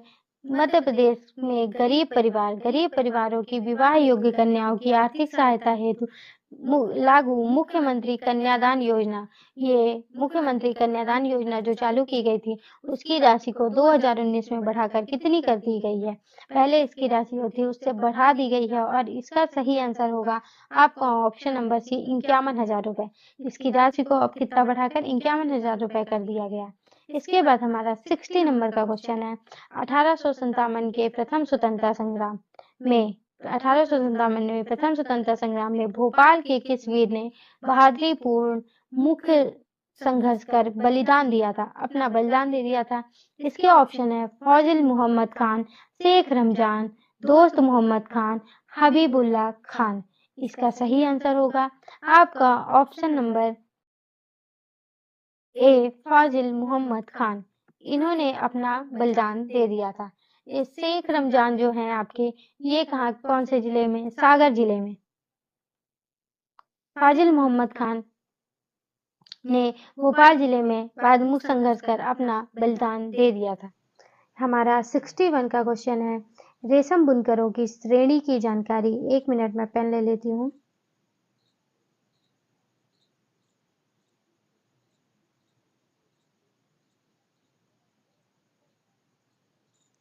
ये मैंने कलर ले लिया। हाँ, तो हमारा क्वेश्चन क्या है, रेशम बुनकरों की श्रेणी की जानकारी निम्नलिखित में से किस शिलालेख से मिलती है। ऑप्शन है दसपुर शिलालेख, प्रयाग प्रशस्ति, एरन शिलालेख, हाथी गुफा शिलालेख। तो ये जो जानकारी हमें मिलती है वो कहाँ से मिलती है, दसपुर शिलालेख से। तो रेशम बुनकरों की श्रेणी की जानकारी हमें कहाँ से मिलती है, दसपुर शिलालेख से मिलती है। और प्रयाग प्रशस्ति से समुद्रगुप्त के बारे में जानकारी मिलती है। आप याद रखिए, प्रयाग और समुद्र, समुद्र को प्रयाग भी कहा जाता है, तो प्रयाग और समुद्रगुप्त ऐसे करके आप याद रख सकते हैं। एरन एरन शिलालेख कहाँ है, ये एरन, इसमें सती प्रथा के साक्ष्य मिलते हैं और ये सागर में स्थित है। इसमें सती प्रथा के बारे में सबसे पहले साक्ष्य में की जानकारी कहाँ से मिलती है, एरन शिलालेख या अभिलेख से ही। हाथी गुफा शिलालेख, इसमें क्या होता है, भारतवर्ष के बारे में जानकारी हमें कहाँ से मिलती है, हाथी गुफा शिलालेख से। इसके बाद हमारा नेक्स्ट क्वेश्चन है, निम्नलिखित में से कौन सा जलप्रपात नर्मदा नदी पर नहीं है। कपिल धारा, भालकुंड, दुग्धधारा, भेड़ाघाट। इसका सही आंसर होगा ऑप्शन नंबर बी, भालकुंड जलप्रपात। भालकुंड जलप्रपात कहाँ है, भालकुंड जलप्रपात बीना नदी पर है और ये कहाँ है, सागर में स्थित है। बीना नदी पर सागर में ये जलप्रपात है। इसके बाद नेक्स्ट क्वेश्चन आता है, निम्न में से कौन सा राष्ट्रीय राजमार्ग मध्य प्रदेश राज्य से नहीं गुजरता है। कौन सा राष्ट्रीय राजमार्ग है जो मध्य प्रदेश राज्य से नहीं गुजरता है, NH3, NH12, NH7, NH8। इसका सही आंसर होगा आपका option number D, NH8। NH8 हमारे मध्य प्रदेश राज्य से नहीं गुजरता है। इसके बाद नेक्स्ट क्वेश्चन है, कन्नौज के गुर्जर प्रतिहारों का मूल स्थान था। जो गुर्जर प्रतिहार कहाँ के थे, आपको याद रखना है, गुर्जर प्रतिहार कन्नौज, ठीक है। इसके बाद इनका मूल स्थान कौन सा था, ऑप्शन है Ujjain, option B Gujarat, option C Mahoba, option D Jabalpur. तो इसका सही आंसर है option number A, Ujjain. Gurjar प्रतिहारों का मूल स्थान क्या था, उज्जैन, बाबा महाकाल की नगरी। इसके बाद नेक्स्ट क्वेश्चन है, चंदेल यानी चंदेल शब्द का प्रयोग किस शिलालेख में हुआ है। तो इसका प्रयोग सबसे पहले हुआ था किस शिलालेख में, देवगढ़ प्रस्तर शिलालेख। ऑप्शन नंबर बी इसका सही होगा। यहाँ देवगढ़ प्रस्तर शिलालेख का में ही चंदेल शब्द का सबसे पहले प्रयोग किया गया था। इसके बाद आता है, मांडू के किले का निर्माण किस शासक ने करवाया था। मांडू, इसे सिटी ऑफ जॉय कहा जाता है। यह इसका निर्माण किसने करवाया था, तो इसका निर्माण करवाया था ऑप्शन नंबर बी इसका सही होगा, होशंग शाह ने। होशंग शाह। मांडू कहाँ स्थित है, मांडू धार जिले में स्थित है, ये आप लोगों को पता ही होगा। इसके बाद नेक्स्ट क्वेश्चन आता है, छत्रसाल दशक के रचनाकार कौन है। छत्रसाल दशक की रचना किसने की है। ऑप्शन है महाराजा छत्रसाल, महामती प्राणनाथ, कवि बिहारी और कवि भूषण। आप ऐसे असमंजस में पढ़ के छत्रसाल दशक के रचनाकार महाराजा छत्रसाल को मत लगा दीजिएगा। इसका सही आंसर होगा ऑप्शन नंबर डी, कवि भूषण। छत्रसाल दशक के रचनाकार है कवि भूषण। इसके बाद नेक्स्ट क्वेश्चन आता है, the evolution of provincial finance in British India के लेखक हैं। ऑप्शन है महादेव गोविंद रानडे, स्वामी विवेकानंद, मोहनदास करमचंद गांधी, डॉक्टर VR अम्बेडकर। तो ये किसकी रचना है, 68 नंबर के क्वेश्चन का सही आंसर होगा option number D, doctor VR Ambedkar, Bhimrao Ambedkar की ये रचना है, इनके लेखक हैं वो। इसके बाद हमारा नेक्स्ट क्वेश्चन है, कोरकू जनजाति वर्ष में कितनी बार जादुई शक्तियों एवं आत्माओं को बलि देकर प्रसन्न करती हैं। तो ये जो कोरकू जनजाति होती है, ये कितनी बार साल भर में बलि देती है, 4, 2, 1, 3। इसका सही आंसर होगा ऑप्शन नंबर सी, 1। ये एक बार क्या करती है, जादुई शक्तियों आत्माओं को बलि देकर प्रसन्न करती है। इनके प्रमुख देवता कौन है, खेड़ा देव इनको प्रमुख देवता है और इनको प्रसन्न करने के लिए ये लोग क्या करते हैं, बकरे का बलि दे देते हैं, बकरे की बलि दे देते हैं। इसके बाद नेक्स्ट हमारा क्वेश्चन है, भील जनजाति का मुख्य व्यवसाय क्या है? पशुपालन, चित्रकारी, कृषि या तंत्र विद्या? इसका सही आंसर होगा ऑप्शन नंबर सी, कृषि। भील जनजाति मुख्य रूप से क्या करती है? कृषि करती है। भील जनजाति के बारे में कुछ और पॉइंट देख लेते हैं। भील जनजाति मध्य प्रदेश की सबसे बड़ी जनजाति है और भील जनजाति का निवास स्थान कौन सा है? मध्य प्रदेश का जो पश्चिमी वाला हिस्सा है वही भील जनजाति का निवास स्थान है। इसके बाद नेक्स्ट क्वेश्चन आता है, पेपियर मैसे कला का प्रमुख केंद्र है। पेपियर मैसे कला का प्रमुख केंद्र है। ऑप्शन है Narsinghpur, option B Ujjain, option C Rewa, option D Burhanpur. तो इसका सही आंसर होगा ऑप्शन नंबर बी उज्जैन, बाबा महाकाल की नगरी। इसके बाद नेक्स्ट क्वेश्चन है, कौन आजाद हिंद फौज का हिस्सा थे? आजाद हिंद फौज के हिस्से कौन थे? ऑप्शन है कमल किशोर सिंह, खान साकिर अली, बसंती लाल राठौर, किशन सिंह ठाकुर। तो इसका सही आंसर आपका जाएगा ऑप्शन नंबर ए, कमल किशोर सिंह। ये इसकी स्थापना कब हुई थी? आजाद हिंद फौज की स्थापना सन 1942 में आजाद हिंद फौज की स्थापना हुई थी। कब हुई थी? 1942 में। 1942 में इसकी स्थापना हुई थी। किसने की थी? मोहन सिंह ने। और फिर इसके बाद इसमें इनके हिस्से बने थे कमल किशोर सिंह। इसके बाद नेक्स्ट क्वेश्चन है, मैकल श्रेणी संबंधित है। मैकल श्रेणी किससे संबंधित है? तो ये बहुत आसान है, ये मैंने आपको पिछली बार भी बताया था, पिछली वीडियो में भी ये क्वेश्चन आया हुआ था। ये हमारी संबंधित है किससे? सतपुड़ा श्रेणी से। तो ऑप्शन नंबर बी क्या होगा? सही होगा। मैंने आपको बताया था, ये आपको याद रखना है, मैकल 3 अक्षर की, महादेव 4 अक्षर की और इसके बाद इधर साइड हो जाएगी राजपीपला। तो सबसे पूर्वी हो गई मैकल, बीच में हो गई महादेव और सबसे पश्चिमी हो गई राजपीपला। इसके बाद नेक्स्ट क्वेश्चन आता है, मांधाता गार्ज किस नदी से संबंधित है? ऑप्शन है ताप्ती, नर्मदा, क्षिप्रा, केन। तो ये जो मांधाता गार्ज है, मांधाता नगरी होती है ना, तो ये किसके नदी के किनारे है? तो नर्मदा नदी के किनारे है। ओमकारेश्वर भी यहीं स्थित है, ये भी ओमकारेश्वर भी नर्मदा नदी के किनारे स्थित है। इसके बाद नेक्स्ट क्वेश्चन आता है, मध्य प्रदेश में सर्वाधिक वर्षा परिवर्तनशीलता किस जिले में पाई जाती है?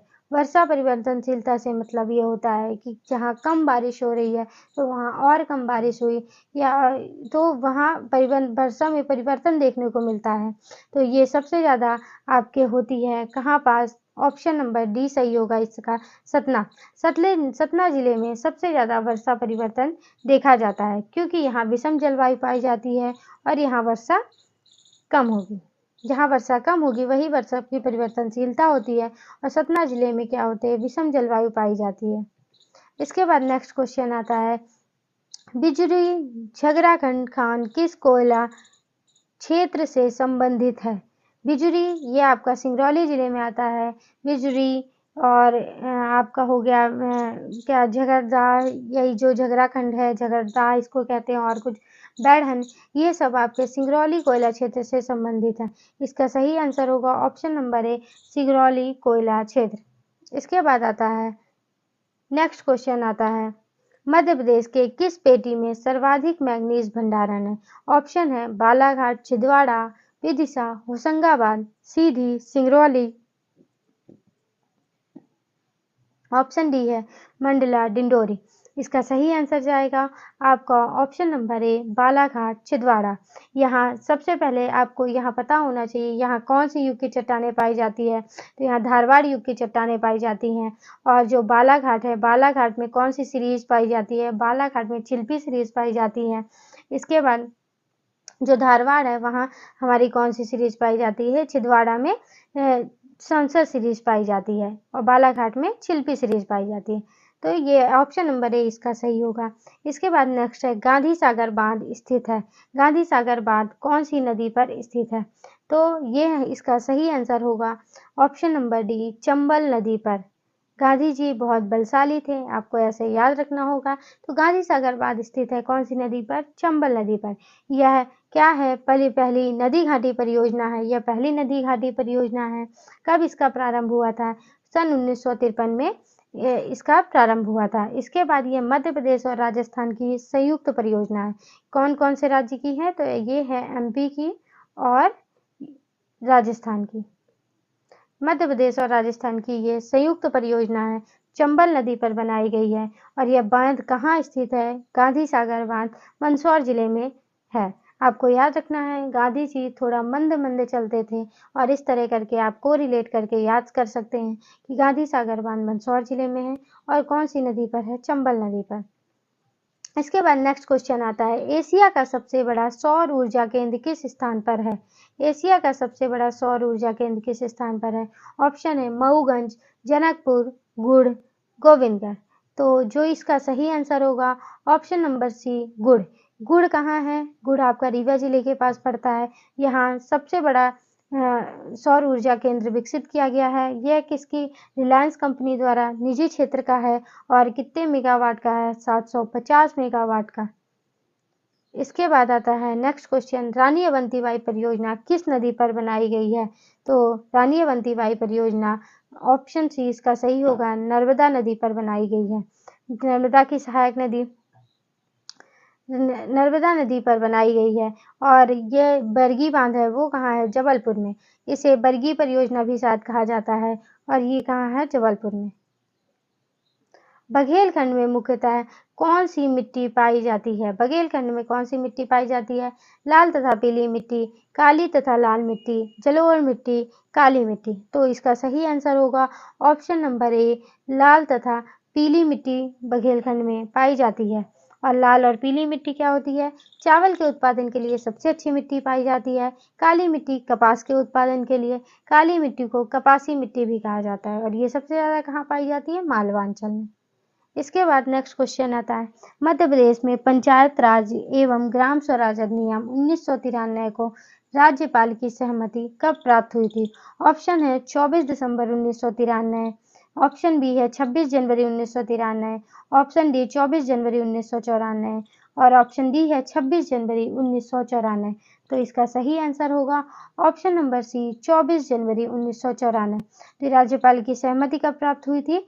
24 जनवरी 1994 को राज्यपाल की सहमति प्राप्त हुई थी और यह 25 जनवरी 1994 से लागू हो गया था। इसके बाद नेक्स्ट क्वेश्चन आता है, मध्य प्रदेश राज्य में क्षमा प्रदान करने की शक्ति निम्नलिखित में से किसके पास है? जैसे केंद्र में होता है तो क्षमा प्रदान करने की शक्ति किसके पास होती है? राष्ट्रपति के पास। उसी तरह जब कोई राज्य होता है तो राज्य में क्षमा प्रदान करने की शक्ति किसके पास होती है? राज्यपाल के पास। तो इसका सही आंसर होगा ऑप्शन नंबर डी, राज्यपाल। जो आपका ये वाला है कि कहाँ से मिलेगी, तो उसमें क्षमादान करने की शक्ति राष्ट्रपति अनुच्छेद 72 के तहत है और उसमें अनुच्छेद 161 के तहत है, जहाँ पास राज्यपाल क्षमादान कर सकता है। इसके बाद नेक्स्ट क्वेश्चन आता है, लोकसभा एवं विधानसभा परिनियम आदेश 2008 के अनुसार लोकसभा में मध्य प्रदेश राज्य में अनुसूचित जनजाति के लिए कितनी सीटें आरक्षित हैं? तो इसका सही आंसर होगा ऑप्शन नंबर सी, 6। अनुसूचित जनजाति यानी एसटी के लिए 6 सीटें आरक्षित की गई हैं। ये कहाँ कहाँ हैं? शहडोल, मंडला, बैतूल, रतलाम, धार, झाबुआ। इसके बाद जो ये किसके लिए हो गई? एसटी के लिए हो गई और एससी के लिए कितनी हैं? एससी के लिए 4 सीटें हैं और उन 4 सीटों के कहाँ-कहाँ हैं? भिंड, टीकमगढ़, उज्जैन और देवास में। इसके बाद नेक्स्ट क्वेश्चन आता है, एशिया की पहली पेपर मिल मध्य प्रदेश के किस जिले में बनाई गई है? तो एशिया की जो पहली पेपर मिल है वो कहाँ बनाई गई है? ऑप्शन है बुरहानपुर, बड़वानी, श्योपुर, सीहोर। इसका सही आंसर होगा ऑप्शन नंबर ए, बुरहानपुर। नेपानगर, बुरहानपुर एशिया की पहली पेपर मिल है।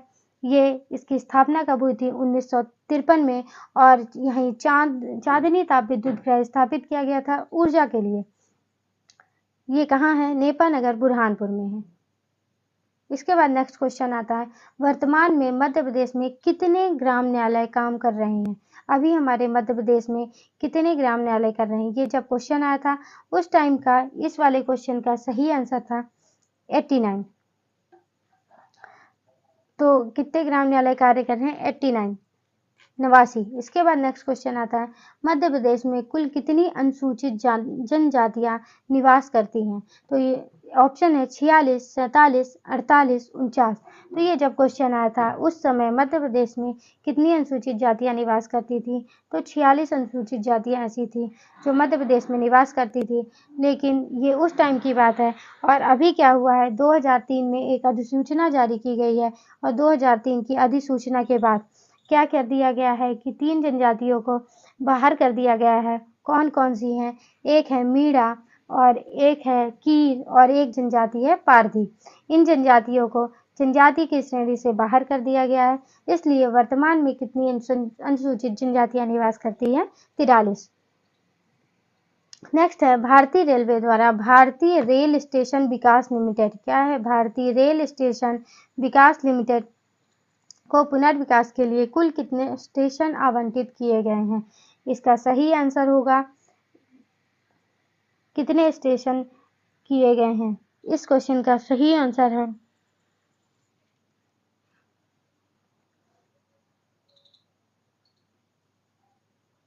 इसके बाद नेक्स्ट क्वेश्चन देख लेते हैं। 89 क्वेश्चन है, मध्य प्रदेश का कौन सा जिला ओपियम अल्किलाइड प्रसंस्करण कार्य के लिए जाना जाता है? तो इसका सही आंसर होगा रतलाम, नीमच, मंदसौर, शिवपुरी। क्वेश्चन क्या पूछा है? अल्किलाइड्स प्रसंस्करण कार्य के लिए जाना जाता है, तो इसका सही आंसर होगा ऑप्शन नंबर ए रतलाम। इसके बाद हमारा नेक्स्ट क्वेश्चन है, मध्य प्रदेश में मैग्नीज एस्क का कुल भंडार है। ऑप्शन है 64.23 मिलियन टन, 46.32 होगा और 23.64, 32.64। इसका सही आंसर होगा option number C 23.64 million ton. हमारा क्वेश्चन है, इसमें पहले मैं एक बार पेन ले लेती हूँ।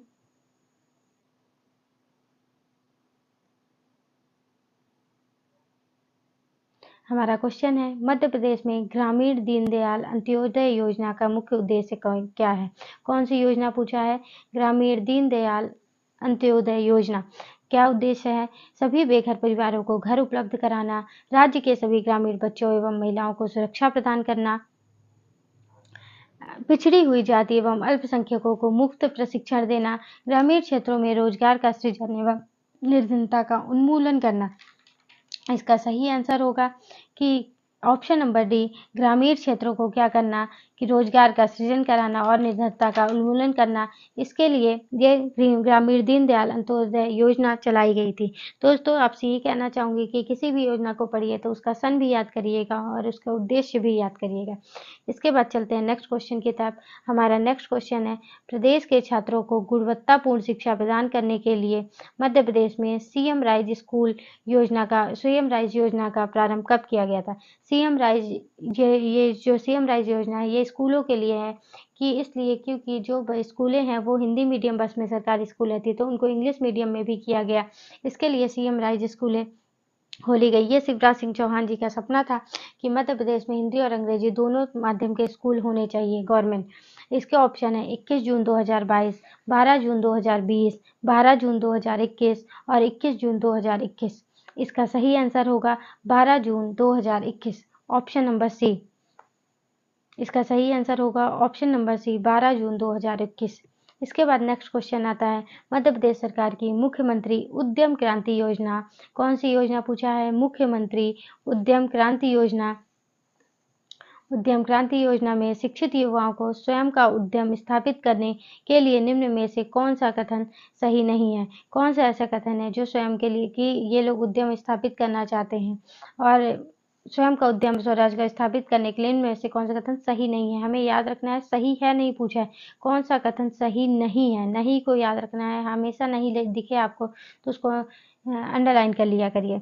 ऑप्शन है, इस योजना में 18 से 45 वर्ष के बीच की आयु के उद्यमी को ऋण मिलता है। बिल्कुल सही बात है।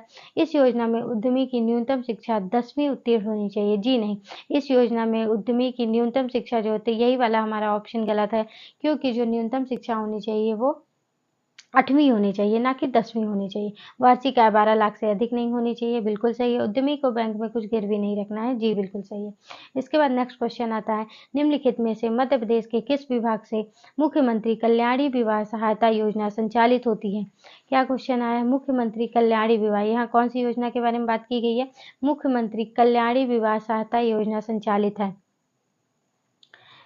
इसके ऑप्शन है सामाजिक न्याय एवं दिव्यांगजन सशक्तिकरण विभाग, महिला एवं बाल विकास विभाग, पंचायत एवं ग्रामीण विकास विभाग, जनजातीय कार्य विभाग। तो मुख्यमंत्री कल्याणी विवाह सहायता योजना सामाजिक न्याय एवं दिव्यांगजन सशक्तिकरण विभाग द्वारा संचालित की जाती है। इसका सही आंसर होगा ऑप्शन नंबर ए। इसके बाद हमारा नेक्स्ट क्वेश्चन आता है, मध्य प्रदेश के श्री मुनीश्वर चंद्र डावर, क्या लिखा हुआ है नाम देखिए, श्री मुनीश्वर चंद्र डावर को 2023 में किस क्षेत्र में पद्मश्री से सम्मानित किया गया है? इसका ऑप्शन है कला, साहित्य एवं शिक्षा, दवा, सामाजिक कार्य। तो इसका सही ऑप्शन होगा दवा। ये किस जिले से संबंधित है? जबलपुर जिले से। जहाँ क्या होता है, आज के डेट में डॉक्टर्स की इतनी फीस होती है, तो यहाँ ये 10 से 20 रुपए की मात्र फीस लेते हैं और सभी लोगों का अच्छा इलाज करते हैं। तो मुनीश्वर चंद्र डावर किससे संबंधित है? दवा यानी चिकित्सा से। इसके बाद नेक्स्ट क्वेश्चन आता है, नीति आयोग के कंपोजिट जल प्रबंधन सूचकांक 2017-18 में मध्य प्रदेश का कौन सा स्थान था? इसका सही ऑप्शन होगा ऑप्शन नंबर डी, तीसरा। कौन सा वाला स्थान है? तीसरा स्थान है। 2017-18 में जल प्रबंधन सूचकांक में तीसरा स्थान है। इसके बाद नेक्स्ट क्वेश्चन आता है, नीति आयोग के कंपोजिट जल प्रबंधन सूचकांक में, ये क्वेश्चन 2 बार रिपीट हो गया है। इसके बाद आता है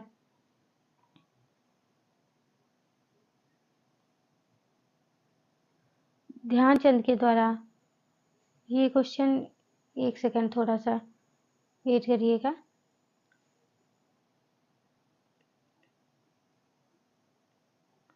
हाँ, यहाँ एक क्वेश्चन गड़बड़ हुआ है। ध्यानचंद के द्वारा ओलंपिक खेल में कितने गोल किए गए थे? इस क्वेश्चन का सही आंसर नहीं पता, ये क्वेश्चन आयोग द्वारा डिलीट कर दिया गया है। इसके बाद नेक्स्ट क्वेश्चन आता है, वर्ष 2021-22 में अग्रिम अनुमानों के आधार पर मध्य प्रदेश में स्थिर भावों के आधार पर 2011-12 आधार वर्ष प्रति व्यक्ति आय है। तो यहाँ पर पूछा है कि प्रति व्यक्ति आपकी आय कितनी थी? तो इसका सही आंसर रहता है ऑप्शन नंबर बी, 63,345। उस टाइम पे 63,000 समथिंग, ये अब आपकी 65 के समथिंग है, और उस वक्त इसमें 65 के नियरेस्ट ऑप्शन है 63,000, इसलिए ऑप्शन नंबर बी सही होगा। इसके बाद नेक्स्ट होता है आकांक्षी विकास खंड प्रोग्राम ABP, कौन सा प्रोग्राम है? आकांक्षी विकास खंड प्रोग्राम ABP मध्य प्रदेश में किस वर्ष शुरू किया गया था? ऑप्शन है 2022, 2018, 2019, 2021। तो इसका सही आंसर होगा ऑप्शन नंबर बी, 2018। आकांक्षा विकास खंड प्रोग्राम यानी ABP प्रोग्राम 2018 से प्रारंभ किया गया है। मध्य प्रदेश के 50 विकास खंड में शुरू किया गया है, जिसमें 6 क्षेत्र रखे गए हैं जो अलग अलग है। मध्य प्रदेश के औद्योगिक उत्पादन में मूल्य के आधार पर खाद्य प्रसंस्करण उद्योगों का कितना हिस्सा है? ऑप्शन है 22%, option B 42%, option C 32%, option D 52%। तो इसका सही आंसर होगा ऑप्शन नंबर ए, 22%। इसके बाद नेक्स्ट क्वेश्चन आता है, किस अनाज को सामान्यतः सुपर फूड उद्यम खाद्य के रूप में देखा जाता है? कौन सा ऐसा है जो सुपर फूड उद्यम खाद्य के रूप में देखा जाता है? सुपर फूड उद्यम खाद्य के रूप में ऑप्शन है गेहूं, चावल, मिलेट्स क्या होता है? मोटा अनाज, या ए और बी दोनों। तो इसका सही आंसर होगा मिलेट्स यानी मोटा अनाज। मोटा अनाज जो होता है वो सुपर फूड उद्यम खाद्य के रूप में देखा जाता है। उसके बाद आता है नेक्स्ट क्वेश्चन, वर्ष 2011 की जनगणना के अनुसार पिछले दशक 2001 से 2011 में मध्य प्रदेश की जनसंख्या वृद्धि दर रही है, कितने प्रतिशत रही है? ऑप्शन है 25.6%, option B 20.3%, option C 17.7%, option D 26.7%। तो इसका सही आंसर होगा 20.3%। ऑप्शन नंबर बी क्या होगा? सही होगा। सर्वाधिक जनसंख्या वृद्धि सर्वाधिक कहाँ रही है? इंदौर में 32% और सबसे कम कहाँ रही है? अनूपपुर में रही है 12%। इसके बाद नेक्स्ट क्वेश्चन आता है, संविधान के किस अनुच्छेद में भारत के प्रत्येक राज्य के लिए राज्य विधानमंडल का प्रावधान किया गया है? किसमें ऐसा कहा गया है कि राज्य विधानमंडल का प्रत्येक राज्य के लिए एक भी राज्य विधानमंडल होगा? इसका सही ऑप्शन है अनुच्छेद 168। ऑप्शन नंबर डी क्या है इसका सही है? ऑप्शन नंबर डी अनुच्छेद 168 ये कहता है कि प्रत्येक राज्य के लिए राज्य का विधानमंडल होगा। इसके बाद आता है पंचायती राज दिवस कब मनाया जाता है? ऑप्शन है 15 अगस्त, 26 जनवरी, 24 अप्रैल, 14 नवंबर। ये बहुत आसान क्वेश्चन है। इसका सही आंसर होगा 24 अप्रैल। पंचायती राज दिवस 24 अप्रैल को मनाया जाता है। नेक्स्ट है उज्जबन जनजाति संस्कार संबंधित है। उज्जबन क्या होता है? ये जनजातियों का एक संस्कार होता है। ये किस चीज़ से संबंधित है? जन्म संस्कार से, विवाह संस्कार से, नामकरण संस्कार से, दाह संस्कार से। तो इसका सही आंसर होगा ऑप्शन नंबर डी, दाह संस्कार से। इसके बाद नेक्स्ट क्वेश्चन आता है, राज्यपाल की नियुक्ति कौन करता है? प्रधानमंत्री, उपराष्ट्रपति, राष्ट्रपति या सुप्रीम कोर्ट का मुख्य न्यायाधीश? ये बहुत ही आसान क्वेश्चन है। इसका सही आंसर होगा राष्ट्रपति, ऑप्शन नंबर सी। राज्यपाल की नियुक्ति कौन करते हैं? राष्ट्रपति द्वारा की जाती है। इसके बाद आता है, निम्नलिखित में से कौन सा मध्य प्रदेश का प्रमुख कोयला क्षेत्र है? जोहिला, सुहागपुर, गुरमुड़ा और पाथाखेड़ा। इसका सही आंसर होगा option number B, Suhagpur. Suhagpur कोयला क्षेत्र के नाम से ही जाना ही जाता है। आप सबको पता होगा सुहागपुर कोयला क्षेत्र कौन से जिले में आता है? ये शहडोल जिले में आता है। इसके बाद नेक्स्ट आता है, बाणसागर जल विद्युत परियोजना किस नदी पर अवस्थित है? ये मैंने आपको पिछली वीडियो में भी बताया था। बाणसागर जल विद्युत परियोजना किस नदी पर अवस्थित है? ऑप्शन दिए हुए हैं, टोंस नदी, बरगी, तवा, पेंच। ये चारों ऑप्शन गलत हैं। इन चारों ऑप्शन में कोई ऑप्शन सही नहीं था। ये आयोग द्वारा आया हुआ क्वेश्चन था। इसका सही आंसर होगा आपका सोन नदी, इसलिए ये क्वेश्चन डिलीट कर दिया गया था। इसके बाद नेक्स्ट आता है, निम्नलिखित में से कौन सा नवीकरणीय ऊर्जा संसाधन नहीं है? ऑप्शन है ज्वारीय ऊर्जा, सौर ऊर्जा, डोलोमाइट, पवन ऊर्जा। तो इसका सही ऑप्शन होगा option number C, dolomite. Dolomite क्या है? डोलोमाइट एक प्रकार का खनिज होता है, ना कि ये ऊर्जा संसाधन है। ज्वारीय ऊर्जा, सौर ऊर्जा, पवन ऊर्जा ये सब ऊर्जा के नवीकरणीय संसाधन है, और जबकि डोलोमाइट एक खनिज है। इसके बाद नेक्स्ट क्वेश्चन आता है, सतपुड़ा ताप विद्युत केंद्र कहाँ स्थित है? ये पिछली वीडियो में भी मैंने आपको बताया था। सतपुड़ा ताप विद्युत केंद्र कहाँ स्थित है? ऑप्शन है Chachai, option B Sarni, option C Birsinghpur, option D Dogliya. इसका सही ऑप्शन होगा option B, option number B होगा इसका सही आंसर, सारणी। कौन सा जिला? बैतूल जिला। सतपुड़ा ताप विद्युत केंद्र कहाँ है? बैतूल जिला के सारणी में। इसके बाद नेक्स्ट क्वेश्चन आता है, निम्नलिखित में से कौन सा युग्म सही सुमेलित नहीं है? मैग्नीज, दमोह, बॉक्साइट अनूपपुर, तांबा, बालाघाट, हीरा, पन्ना। इसका सही आंसर होगा ऑप्शन नंबर ए, मैग्नीज, दमोह। कौन सा सही सुमेलित नहीं है? तो मैग्नीज, दमोह ये सही सुमेलित नहीं हुए। बॉक्साइट अनूपपुर सही है, तांबा बालाघाट सही है, हीरा पन्ना सही है। मैग्नीज कहाँ होता है?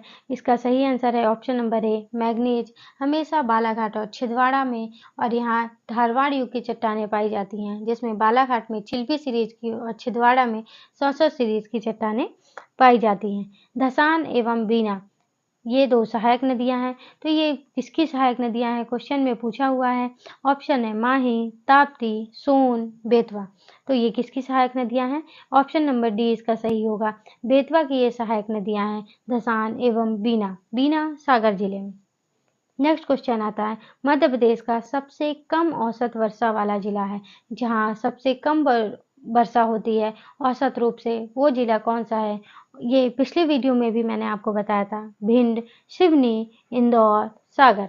इसका सही आंसर होगा ऑप्शन नंबर ए, भिंड। भिंड जिले के गोहद में 55 सेंटीमीटर लगभग वर्षा होती है। इसके बाद नेक्स्ट क्वेश्चन आता है, जलवायु के अनुसार निम्नलिखित में से कौन सी अवधि द्वितीय ग्रीष्म ऋतु कहलाती है? कौन सी अवधि होगी जो द्वितीय ग्रीष्म ऋतु, मतलब उसको दोबारा गर्मी की ऋतु कहा जाता है, द्वितीय ग्रीष्म ऋतु के नाम से जानी जाती है?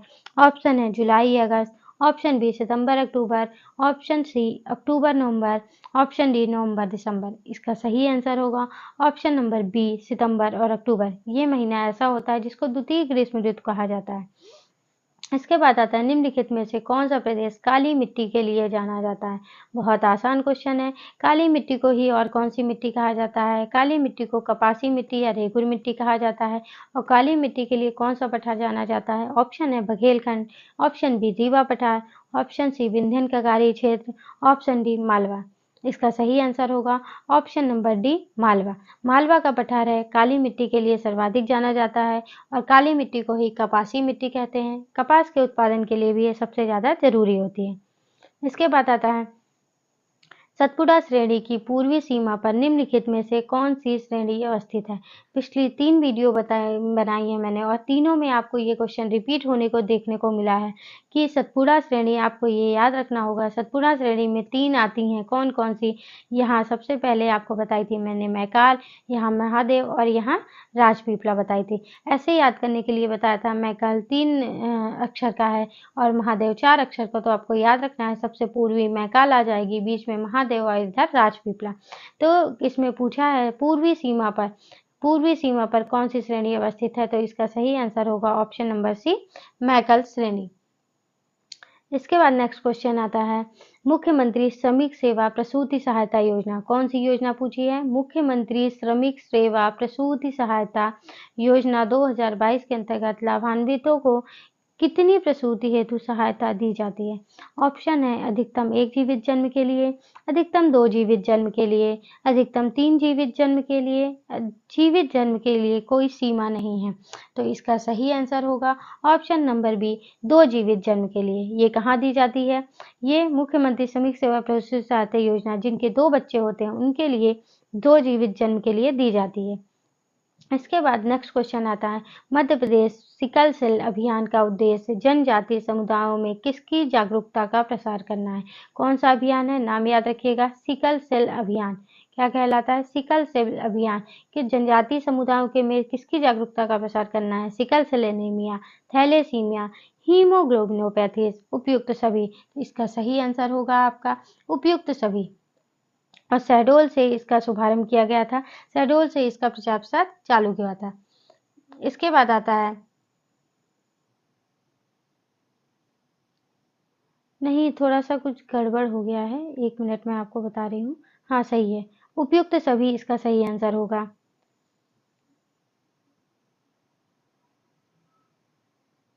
इसके बाद आता है नेक्स्ट क्वेश्चन निम्नलिखित में से कौन सी रचना शरद जोशी से संबंधित नहीं है?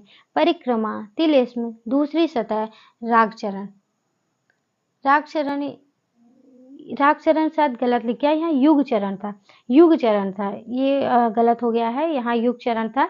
तो कौन सी संबंधित नहीं है? युग चरण इससे संबंधित नहीं है। युग चरण किसकी है? युग चरण माखनलाल चतुर्वेदी की रचना है।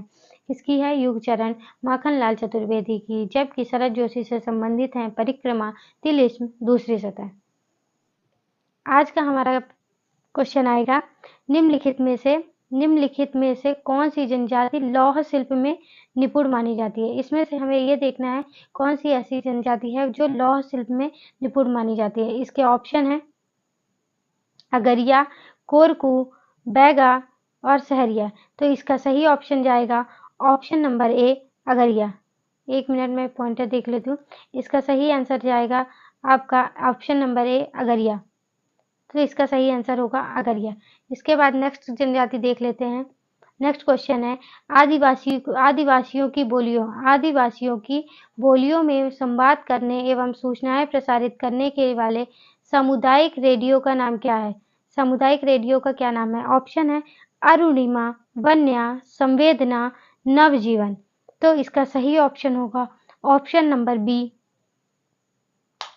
इसका सही आंसर होगा ऑप्शन नंबर बी वन्या। वन्या जो है ये इसकी स्थापना कब हुई थी? इसकी स्थापना हुई थी 1980 में। इसकी स्थापना 1980 में हुई थी। इसके बाद नेक्स्ट क्वेश्चन आता है। 1 मिनट में इसका कलर चेंज कर लेती हूँ थोड़ा सा।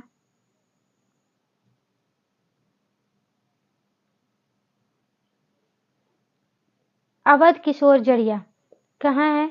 ये है अवध किशोर जड़िया। अवध किशोर जड़िया का संबंध निम्नलिखित में से किस क्षेत्र से है? अवध किशोर जड़िया का संबंध किस क्षेत्र से है? ऑप्शन है हमारा चिकित्सा, दूसरा है साहित्य एवं शिक्षा, तीसरा है विज्ञान एवं तकनीकी, चौथा है खेल। तो इस क्वेश्चन का सही आंसर जाएगा ऑप्शन नंबर बी के साथ, साहित्य एवं शिक्षा। साहित्य एवं शिक्षा, और ये जड़िया का संबंध निम्नलिखित में से किस क्षेत्र से? साहित्य एवं शिक्षा से। और ये कौन से जिले के थे? तो ये आपके थे छतरपुर जिले के। कौन से जिले से संबंधित थे? ये छतरपुर जिले से संबंधित थे, और 2022 में इन्हें पद्मश्री पुरस्कार दिया गया है। 2022 में क्या दिया गया है? पद्मश्री। इसके बाद नेक्स्ट क्वेश्चन देख लेते हैं। नेक्स्ट क्वेश्चन है, निम्नलिखित में से किस लेखक ने रानी दुर्गावती की राजधानी चौरागढ़ की लूट का वर्णन किया है? इसमें से किसने रानी दुर्गावती की राजधानी चौरागढ़ की लूट का वर्णन किया है? ऑप्शन है बर्नी, अबुल फजल, फैजी, फिरदौसी। इसका सही आंसर होगा option number B. Option number B इसका सही आंसर होगा, अबुल फजल। अबुल फजल जो है वो किसके समकालीन थे? तो अबुल फजल अकबर के समकालीन थे। किसके समकालीन थे? अकबर के समकालीन थे। इसके बाद नेक्स्ट क्वेश्चन आता है, भारतीय राष्ट्रीय कांग्रेस इंदौर शाखा के प्रथम अध्यक्ष कौन थे? इसमें क्या पूछा है? इसके प्रथम अध्यक्ष कौन थे? ऑप्शन है चौधरी दालचंद राय, ऑप्शन बी सेठ गोविंद दास, ऑप्शन सी है पंडित द्वारका प्रसाद मिश्र, और ऑप्शन डी है अर्जुन लाल सेठी। इसका सही आंसर होगा, आप लोगों को ये इस बारे में बताना चाहूंगी कि आयोग ने क्या किया था। इस क्वेश्चन को आयोग ने डिलीट कर दिया था। क्योंकि जब भारतीय राष्ट्रीय कांग्रेस से पूछा गया कि इंदौर शाखा के प्रथम अध्यक्ष कौन थे कांग्रेस पार्टी से, तो उन्हें खुद भी इसका आइडिया नहीं था। इसके बाद नेक्स्ट क्वेश्चन आता है, निम्नलिखित में से किस मेले का आयोजन जाम नदी के तट पर किया जाता है? क्या देखना है कि जाम नदी के तट पर इनमें से किस मेले का आयोजन जाम नदी के तट पर किया जाता है? ऑप्शन है हिंगोरवार, आंसमाई, चैत पूने, गोटमार। तो इसका सही आंसर होगा ऑप्शन नंबर डी, गोटमार। जो गोटमार मेला है ये कहाँ लगाया जाता है, कहाँ लगता है? तो गोटमार मेला हमेशा आपका कहाँ लगता है? छिंदवाड़ा जिले में। गोटमार मेला छिंदवाड़ा जिले में लगता है। और ये कौन सी नदी के किनारे है? तो ये आपको याद रखना है, ये जाम नदी के किनारे है। और यहाँ क्या होता है? पत्थरों से होली खेली जाती है और एक दूसरे को गोटे से मारा जाता है। इसके बाद नेक्स्ट है मांदर और दफड़ा। क्या है? मांदर और दफड़ा का संबंध किससे है? ऑप्शन है गायन विद्या, वाद्य यंत्र, नृत्य शैली, भोजन। तो इसका संबंध किससे है? ये एक क्या है? वाद्य यंत्र है। मांदर और दफड़ा क्या है?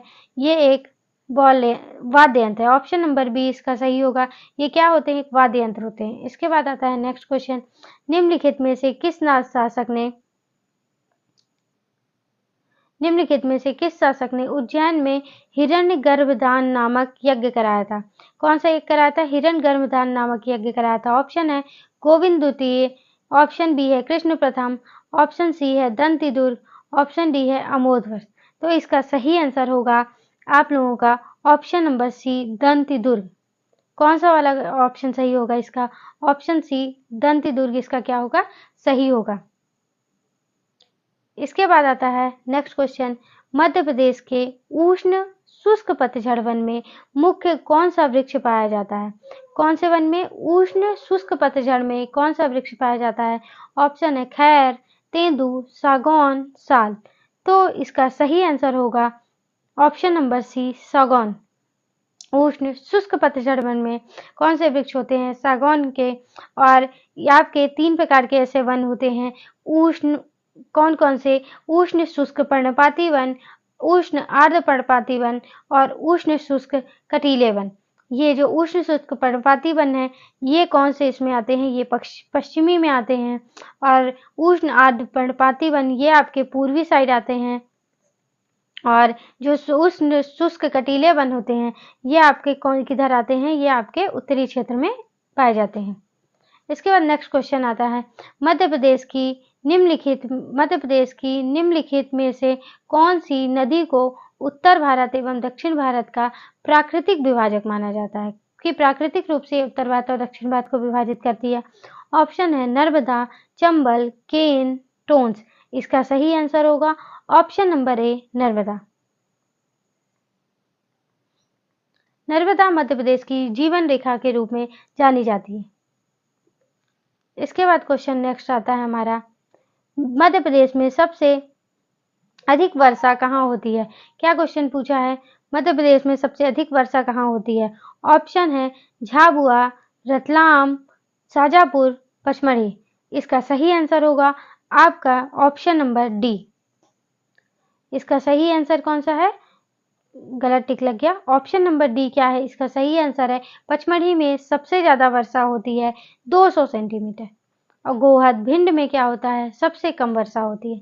इसके बाद नेक्स्ट क्वेश्चन आता है, कर्क रेखा पर सूर्य की क्या है? कर्क रेखा पर सूर्य की लंबवत किरणें कब पड़ती हैं? ऑप्शन है 21 मार्च, ऑप्शन बी 23 सितंबर, ऑप्शन सी 21 जून और ऑप्शन डी है 22 दिसंबर। इसका सही आंसर होगा आप लोगों का ऑप्शन नंबर सी 21 जून। 21 जून को क्या होता है? कर्क रेखा पर सूर्य की लंबवत किरणें पड़ती हैं। इसके बाद नेक्स्ट क्वेश्चन आता है, बॉक्साइट क्या पूछा है? बॉक्साइट किस धातु का अयस्क है? ऑप्शन है स्टील, तांबा, एल्युमिनियम, टंगस्टन। तो बॉक्साइट किसका है? बॉक्साइट एल्युमिनियम का अयस्क है। और मध्य प्रदेश में कहाँ कहाँ मिलता है? तो मध्य प्रदेश में ये अमरकंटक, कटनी, सतना।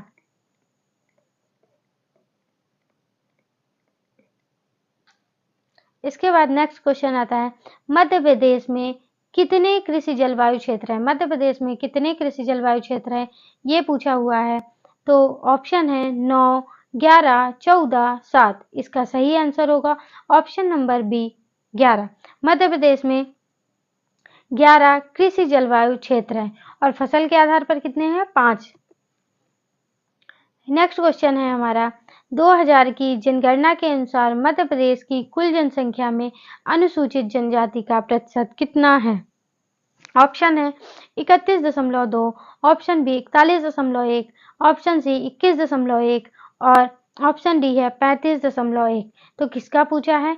अनुसूचित जनजाति यानी एसटी का पूछा हुआ है। ऑप्शन इसका सही होगा ऑप्शन नंबर सी, इसका सही होगा 21.1। इसके बाद नेक्स्ट आता है, मध्य प्रदेश विधानसभा में अनुसूचित जाति के लिए आरक्षित सीटें हैं। किसके लिए पूछा है? अनुसूचित जाति के लिए। इसका सही आंसर होगा ऑप्शन नंबर ए, 35 सीटें अनुसूचित जनजाति के लिए, अनुसूचित जाति के लिए आरक्षित है। अनुसूचित जाति क्या होगी? एससी के लिए कितनी हो गई? एससी के लिए हो गई आपकी 35 सीटें। वहीं एसटी के लिए कितनी हैं? एसटी के लिए आपकी हैं 35% हो गए और एसटी के लिए कितना हो गया?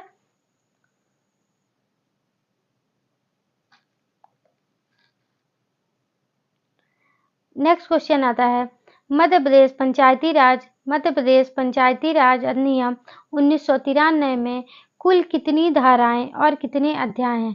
कुल कितनी धाराएं कितने अध्याय हैं? ऑप्शन है 132 धारा 12 अध्याय, 132 धारा 15 अध्याय, 120 धारा 12 अध्याय और 120 धाराएं 15 अध्याय। तो इसका सही आंसर होगा 132, ऑप्शन नंबर बी इसका सही होगा। 132 धाराएं और 15 अध्याय हैं। इसके बाद नेक्स्ट आता है, मध्य प्रदेश की प्रथम महिला मुख्यमंत्री कौन है? ऑप्शन है श्रीमती जमुना देवी, सुश्री सरला गेवाल, सुश्री उमा भारती और सुश्री मायावती। तो इसका सही आंसर होगा ऑप्शन नंबर सी, सुश्री उमा भारती। इसके बाद नेक्स्ट है, क्या पूछा हुआ है आपकी ऊषा किरण योजना, क्या क्वेश्चन है, ऊषा किरण योजना संबंधित है। ऊषा किरण योजना किससे संबंधित है? शिक्षा, स्वरोजगार, पोषण, घरेलू हिंसा से संरक्षण। तो ऊषा किरण योजना जो है वो हमारी घरेलू हिंसा से संरक्षण से संबंधित है। इसके बाद हमारा नेक्स्ट क्वेश्चन आता है, लाडली लक्ष्मी योजना मध्य प्रदेश में किस वर्ष से शुरू की गई है? कौन सी योजना पूछा है? लाडली लक्ष्मी योजना कहाँ चलाई गई? मध्य प्रदेश में। और कब से शुरू की गई? 2006, 2008, 2007 और 2009। तो ये कब से शुरू की गई थी? इसका सही आंसर होगा ऑप्शन नंबर सी, 2007। तो ये कब से शुरू की गई थी? ये 1 अप्रैल 2007 से शुरू की गई थी। इसके बाद नेक्स्ट क्वेश्चन आता है, रानी कमलापति। रानी कमलापति रेलवे स्टेशन में मध्य प्रदेश के किस जिले में स्थित है? रानी कमलापति कहाँ स्थित है? ऑप्शन है भोपाल, सीहोर, उज्जैन, रतलाम। तो इसका सही आंसर होगा आपका option number A. Rani Kamlapati station कहाँ है? भोपाल में। ये किसका है? ये निजी क्षेत्र का है। कहाँ का है? ये निजी क्षेत्र का रेलवे स्टेशन है। किस ग्रुप ने इसको डेवलप किया है? तो बंसल ग्रुप ने।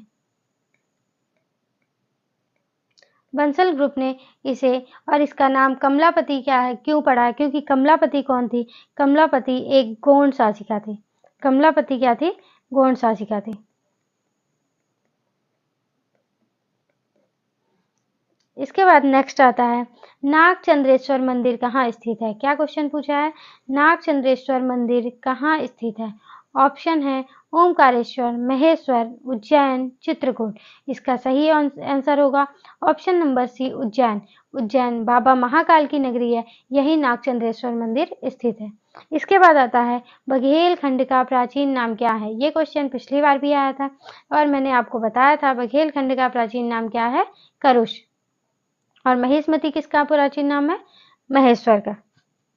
इसके बाद नेक्स्ट आता है, परिव्राजक राजवंश। कौन सा राजवंश पूछा है? परिव्राजक राजवंश का आधिपत्य मध्य प्रदेश के किस क्षेत्र पर था? बुंदेलखंड, मालवा, पूर्वी निमाड़, पश्चिमी निमाड़। तो इसका सही आंसर होगा ऑप्शन नंबर ए, बुंदेलखंड। परिव्राजक राजवंश का आधिपत्य बुंदेलखंड क्षेत्र पर था। इसके बाद आता है, ये वही क्वेश्चन आ गया फिर से, जोगेश्वरी देवी का मेला।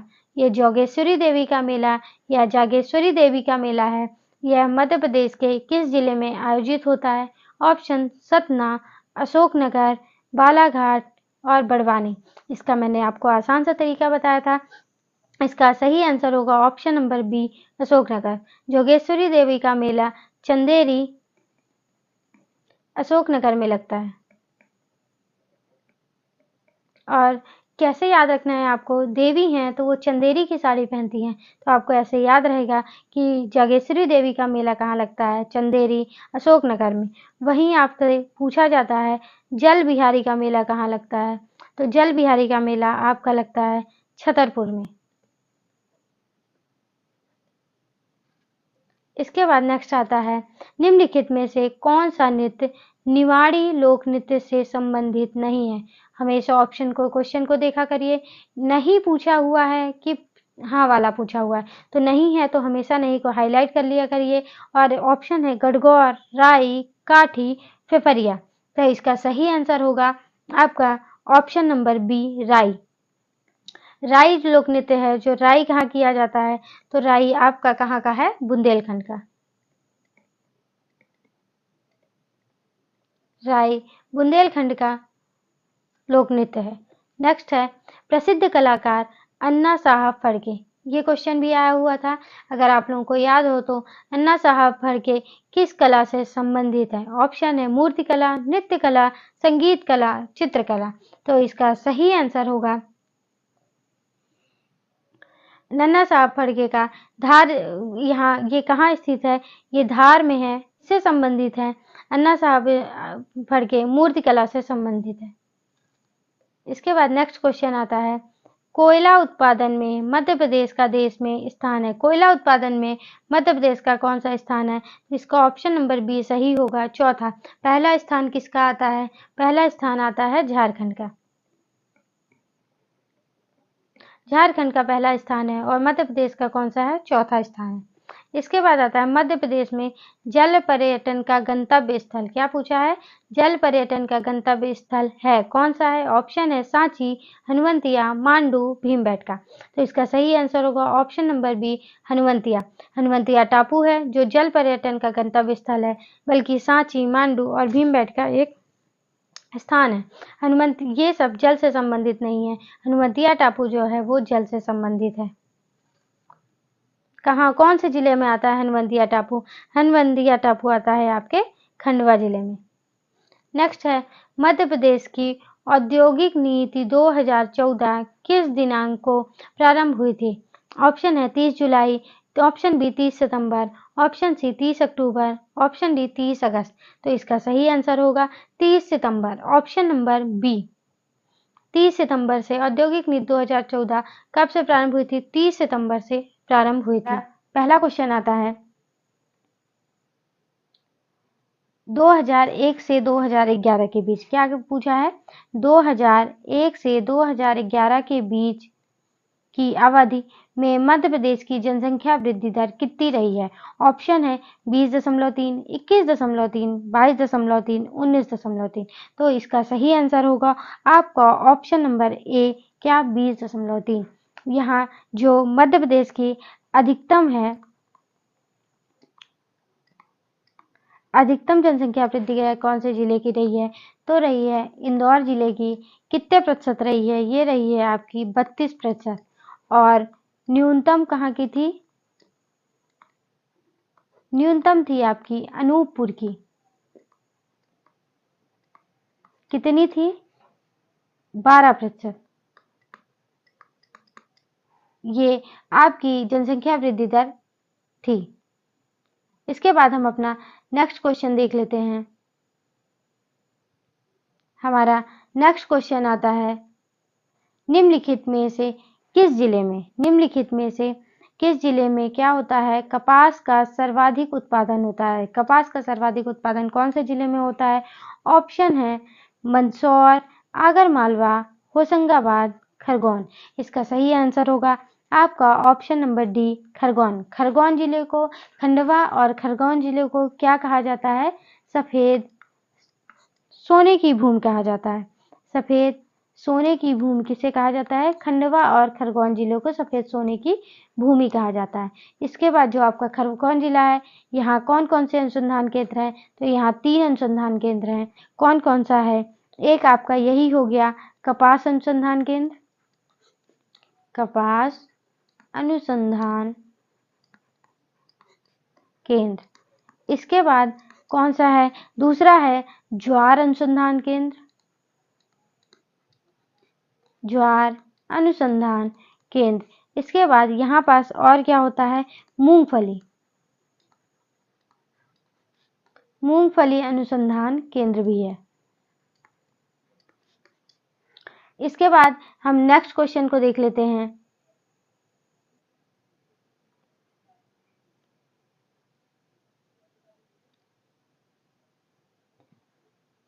इसके बाद हमारा नेक्स्ट क्वेश्चन आता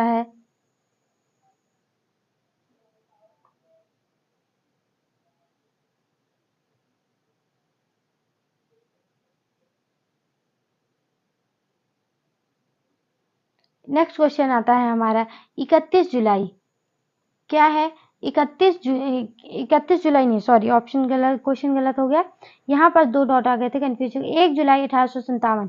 कब? 1 जुलाई 1857 को इंदौर रेजिडेंसी या इंदौर रेसिडेंसी पर किसने आक्रमण किया था? ऑप्शन है शहादत खां एवं भगीरथ सिंह, मुराद अली एवं श्याम बिहारी, बख्तावर सिंह एवं भिखारी सिलावट और फाजिल मोहम्मद एवं दौलत सिंह। तो इसका सही आंसर होगा आपका ऑप्शन नंबर ए, शहादत खां एवं भागीरथ सिंह। शहादत खां का मकबरा ये कहाँ स्थित है? इंदौर में है शहादत खां का। यहाँ जो हमारा लोक सेवा आयोग है उसके आगे जो ऐसे चौरा टाइप का बना हुआ है वो इन्हीं का बना हुआ है।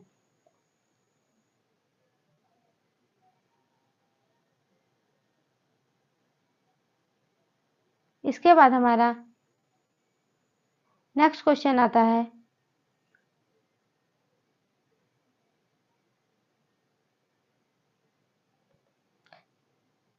एक सेकंड में इसको इरेज कर लेती हूँ।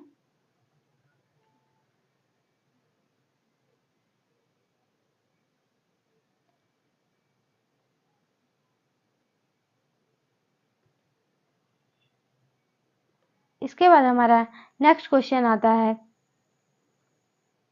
भोपाल रियासत का। क्या पूछा हुआ है? भोपाल रियासत का विलीनीकरण कब हुआ था? भोपाल रियासत का विलीनीकरण कब हुआ था? ऑप्शन है जनवरी 1947 ईस्वी, जनवरी 1948 ईस्वी, जनवरी 1949, जनवरी 1950। तो इसका सही आंसर होगा आपका जनवरी 1949 ईस्वी, option number C. Option number C इसका सही होगा। इसके बाद हम हमारा नेक्स्ट क्वेश्चन देखते हैं। उज्जैन में क्या पूछा हुआ है? उज्जैन में सम्राट हर्ष ने, कौन सा सम्राट पूछा है? सम्राट हर्ष ने उज्जैन में किस मंदिर का जीर्णोद्धार करवाया था? ऑप्शन है काल भैरव, ऑप्शन बी हरसिद्धि देवी, ऑप्शन सी गढ़कालिका देवी, ऑप्शन डी है गोपाल मंदिर। तो सम्राट हर्ष ने उज्जैन में ऑप्शन नंबर सी गढ़कालिका देवी का मंदिर बनवाया था। इसके बाद हम अपना नेक्स्ट क्वेश्चन देख लेते हैं।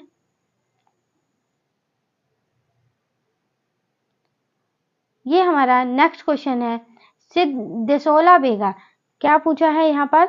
देसौला बोंगा। ये क्या है? देसौला बोंगा क्या है? एक आदिवासी त्योहार है। देसौला बोंगा आदिवासी त्योहार है। क्या है? बसंत उत्सव। ये देसौला बोंगा आदिवासी त्योहार कैसा उत्सव है ना? बसंत उत्सव, ग्रीष्म उत्सव, शिशिर उत्सव, हेमंत उत्सव। तो ये हमारा कैसा उत्सव है? आपका ऑप्शन नंबर बी सही होगा, ग्रीष्म उत्सव है। ये जो देसौला बोंगा है ये ग्रीष्म उत्सव है। इसे एक और उत्सव के नाम से जाना जाता है। तो इसे एक और उत्सव क्या कहा जाता है? इसे सरहुल उत्सव कहा जाता है। क्या कहा जाता है?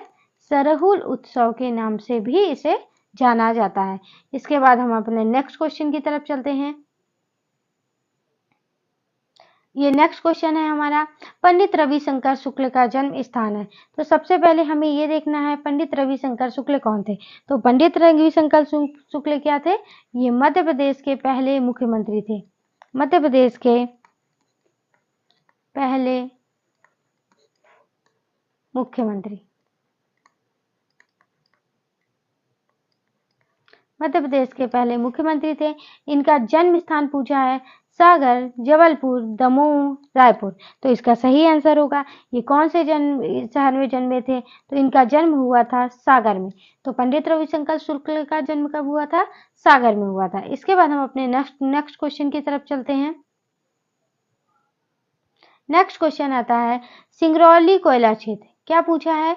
सिंगरौली कोयला क्षेत्र में मुख्यतः कौन सा प्रकार का कोयला मिलता है? जो हमारा सिंगरौली कोयला क्षेत्र है यहाँ कौन से प्रकार का कोयला मिलता है? ऑप्शन है एंथ्रेसाइट कोयला, लिग्नाइट कोयला, बिटुमिनस, पीट कोयला। तो जो सिंगरौली कोयला है यहाँ ऑप्शन नंबर सी इसका सही होगा, बिटुमिनस प्रकार का कोयला यहाँ मिलता है। सिंगरौली जिले में क्या होता है? कोयले की सबसे मोटी परत पाई जाती है। कोयले की सबसे मोटी परत। कोयले की सबसे मोटी परत कहाँ मिलती है? सिंगरौली जिले में मिलती है। लगभग कितनी मीटर मोटी होती है? तो ये 138 मीटर मोटी होती है। इसके बाद नेक्स्ट क्वेश्चन की तरफ चलते हैं। नेक्स्ट क्वेश्चन देख लेते हैं अपना। ये हमारा नेक्स्ट क्वेश्चन है सतपुड़ा तापी विद्युत केंद्र कहाँ पर स्थित है? क्या पूछा हुआ है? सतपुड़ा तापी विद्युत केंद्र। सतपुड़ा तापी विद्युत केंद्र कहाँ स्थित है? ऑप्शन है सारनी, चचाई, बिरसिंहपुर, पाली, डोंगलिया। तो इसका सही आंसर होगा आपका ऑप्शन नंबर ए सारनी। सारनी कौन से उसमें आता है? तो सारनी बैतूल जिले में आता है। कौन से जिले में आता है? बैतूल जिले में आता है। पहले सतपुड़ा तापी विद्युत केंद्र का नाम भी क्या था? सारनी ताप विद्युत केंद्र था इसका नाम था। और यहाँ पास इनके जो कोयले की पूर्ति होती है वो कहाँ से होती है? इसमें कोयले की पूर्ति पाथरखेड़ा से होती है। इसके बाद नेक्स्ट क्वेश्चन की तरफ चलते हैं। नेक्स्ट क्वेश्चन देख लेते हैं।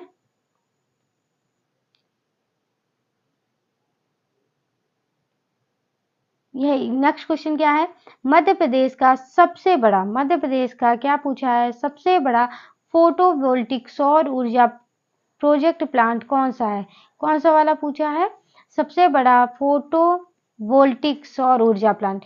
ये ऑप्शन है Welspun solar project Neemuch, Suwasra solar power plant, Rewa ultra mega solar plant और Tata power solar plant Rajgarh. इसका सही आंसर होगा आपका ऑप्शन नंबर सी,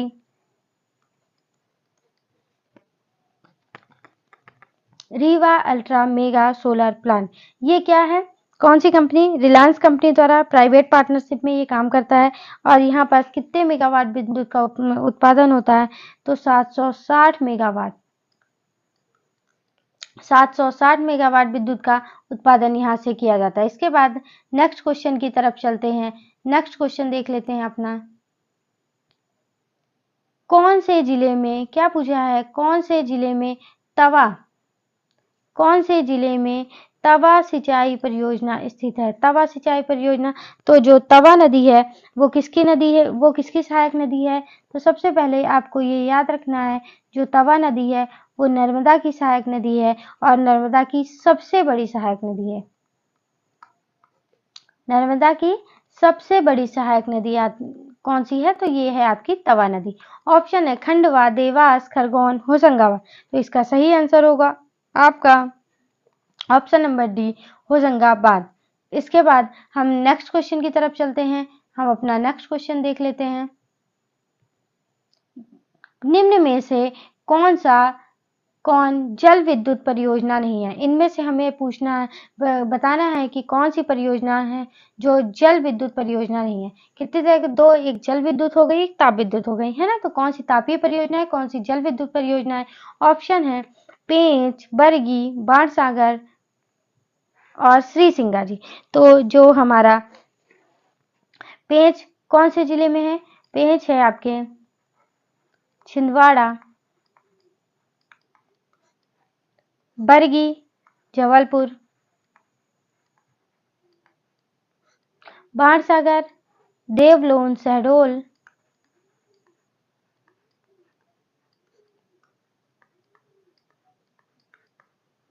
कौन सी नदी पर है, टोंस नदी पर लिखा हुआ है।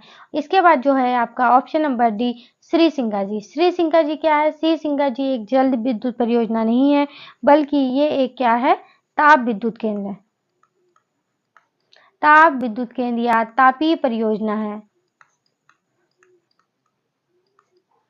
और ये कहाँ, कौन से जिले में स्थित है, ये आपके खंडवा जिले में है।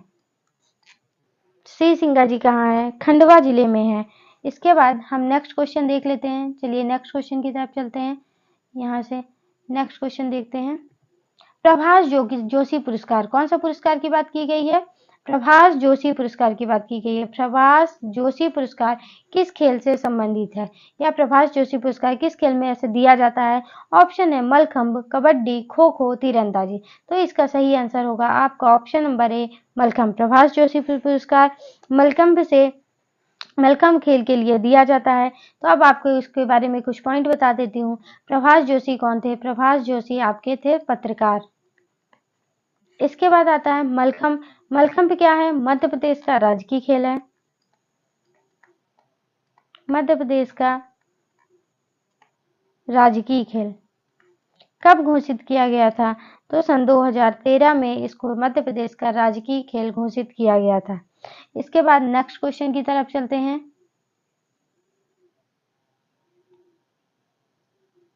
इंदिरा सागर बांध, क्या पूछा हुआ है, इंदिरा सागर बांध मध्य प्रदेश की कौन सी नदी पर निर्मित किया गया है। इंदिरा सागर बांध मध्य प्रदेश की कौन सी नदी पर निर्मित किया गया है। इसके ऑप्शन है नर्मदा, चंबल, बेतवा, सोन। तो ये क्या है, इंदिरा सागर बांध जो है ये क्या है, मध्य प्रदेश की परियोजना है।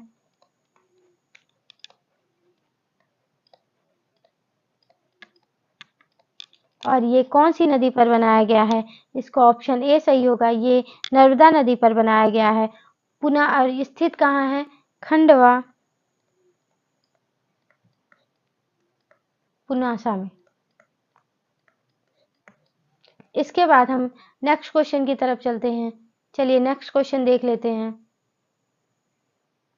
इसके बाद हमारा नेक्स्ट क्वेश्चन है, मध्य प्रदेश की पहली विधानसभा कब गठित हुई थी? मध्य प्रदेश की पहली विधानसभा कब गठित हुई थी? ऑप्शन है 1952, 1962, 1967 और 1956। इसका सही आंसर होगा आपका ऑप्शन नंबर बी 1962। 1961-62 में जो चुनाव हुए थे उसके बाद मध्य प्रदेश की पहली विधानसभा गठित हुई थी। नेक्स्ट क्वेश्चन की तरफ चलते हैं। नेक्स्ट क्वेश्चन देख लेते हैं। मध्य प्रदेश वित्तीय निगम का मुख्यालय किस जिले में है? क्या पूछा है? मध्य प्रदेश में वित्तीय निगम का मुख्यालय किस जिले में है?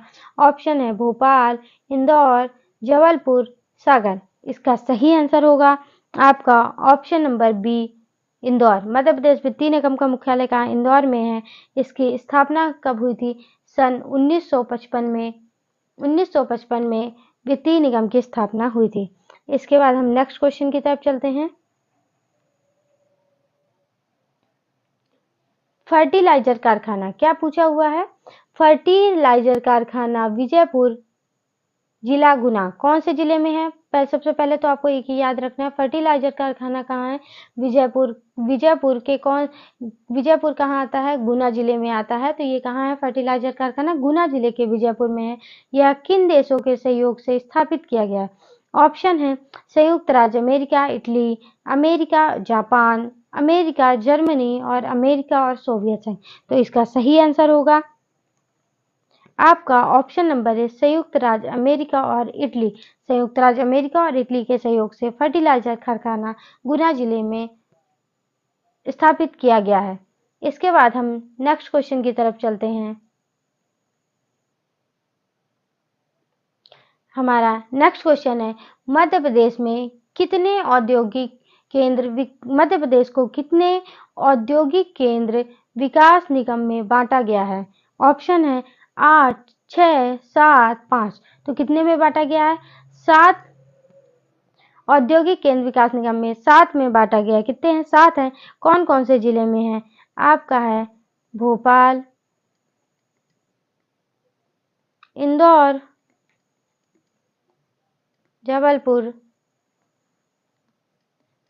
और ग्वालियर। 4 जिले ये हैं जो आपको बड़े बड़े याद रखने हैं।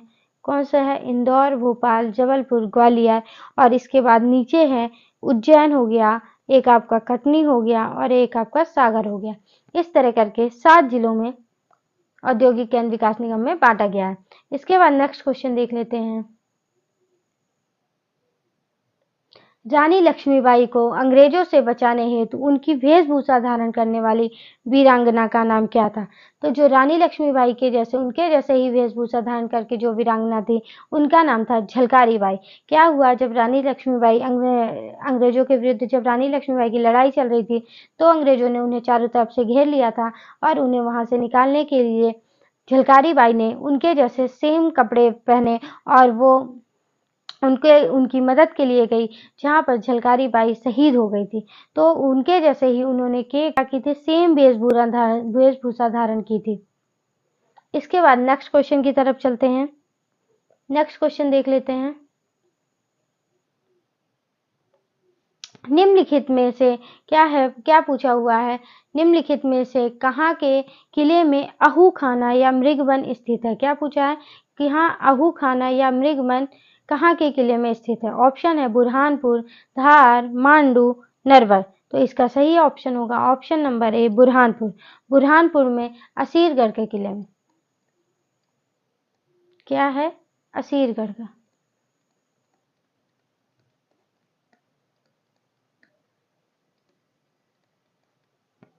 इसके बाद नेक्स्ट क्वेश्चन की तरफ चलते हैं। नेक्स्ट क्वेश्चन देखते हैं। भगौरिया पर्व क्या पूछा हुआ है? भगौरिया पर्व या त्योहार संबंधित है। सबसे पहले आपको ये याद रखना है कि भगौरिया पर्व कौन सा त्योहार कौन सी जनजाति मनाती है? तो ये किसका है? ये भील जनजाति का है। भगौरिया पर्व किसका है? भील जनजाति का। यहाँ भगौरिया पर्व कैसे वो होली होती है, होली के 1 सप्ताह पहले ही ये लोग क्या करते हैं, एक मेले का आयोजन करते हैं, वहाँ ये पर्व मनाया जाता है। कौन से त्योहार से संबंधित है? तो इसका ऑप्शन नंबर बी सही होगा, होली से संबंधित है। इसके बाद नेक्स्ट क्वेश्चन की तरफ चलते हैं। नेक्स्ट क्वेश्चन देखते हैं हम।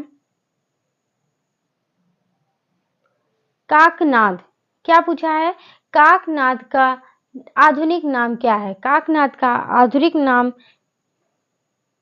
क्या है? इसका आधुनिक नाम है सांची। काकनाद का आधुनिक नाम क्या है? ऑप्शन नंबर सी सही होगा, सांची। सांची कौन से जिले में आता है? सांची आपका आता है रायसेन जिले में। और यहाँ क्या है? यहाँ बौद्ध मठ है। इसके बाद नेक्स्ट क्वेश्चन की तरफ चलते हैं। रानी दुर्गावती के पिता का नाम क्या था? रानी दुर्गावती के पिता का नाम क्या था? ऑप्शन है दधिवाहन, शालिवाहन, दंतिवाहन और बलवाहन। तो जो रानी दुर्गावती थी, सबसे पहले आपको रानी दुर्गावती के बारे में पता होना चाहिए। रानी दुर्गावती कौन थी? तो रानी दुर्गावती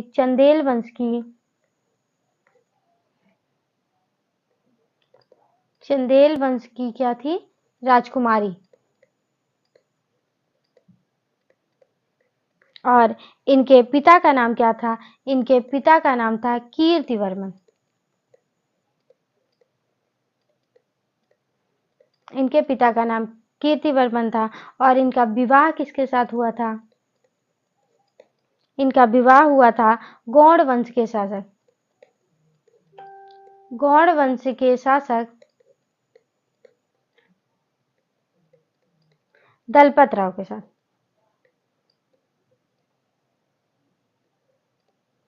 इन गौड़ वंश के शासक दलपत राय के साथ इनका विवाह हुआ था। और इनके पिता का नाम क्या था? कीर्तिवर्मन।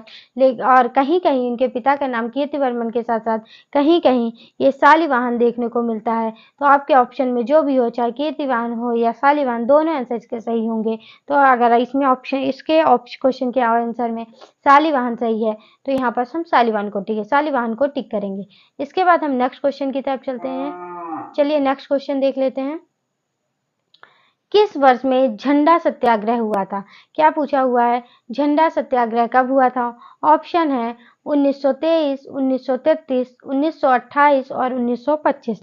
इसका सही आंसर होगा आपका ऑप्शन नंबर है 1923। 1923 में झंडा सत्याग्रह हुआ था।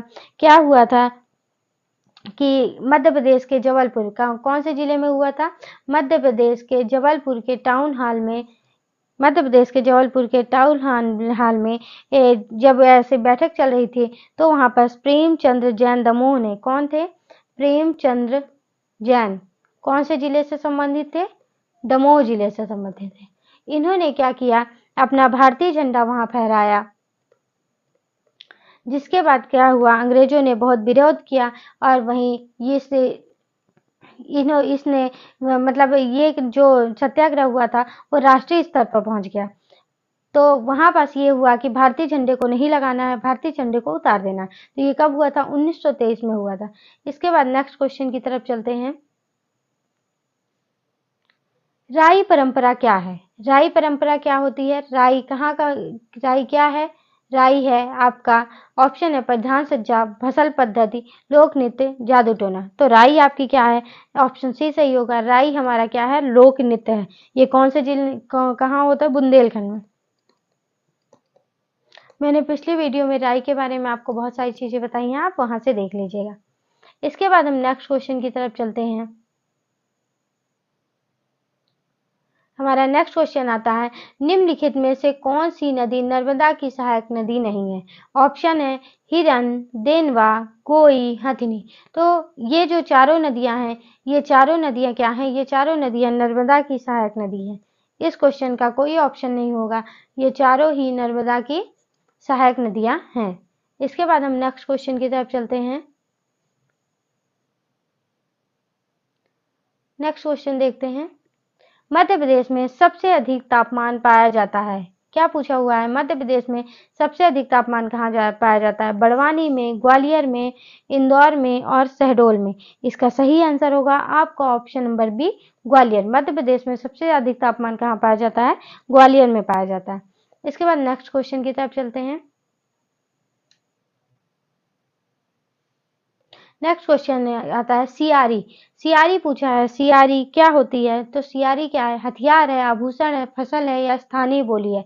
तो जो सियारी होता है वो क्या है? वो एक फसल है। सियारी क्या होती है? एक फसल होती है। सियारी एक फसल है। इसके बाद नेक्स्ट क्वेश्चन की तरफ चलते हैं। किस ऐतिहासिक स्मारक को खाम बाबा के नाम से जाना जाता है? किस ऐतिहासिक स्मारक को खाम बाबा के नाम से जाना जाता है? ऑप्शन है विदिशा का गरुड़ स्तंभ, सांची का तोरण, भरूच का तोरण या भीमबेटका। तो इसका सही आंसर होगा आपका ये विदिशा का गरुड़ स्तंभ। यहाँ कौन से भगवान? विष्णु भगवान को ये समर्पित है। इसके बाद नेक्स्ट क्वेश्चन की तरफ चलते हैं। नेक्स्ट क्वेश्चन देख लेते हैं। ये हमारा लास्ट क्वेश्चन है। बुंदेलखंड प्रदेश की सबसे ऊंची चोटी है। बुंदेलखंड की सबसे ऊंची चोटी पूछा हुआ है, तो बुंदेलखंड की मालवा की सबसे ऊंची चोटी कौन सी है? ये आप कमेंट में बताइएगा।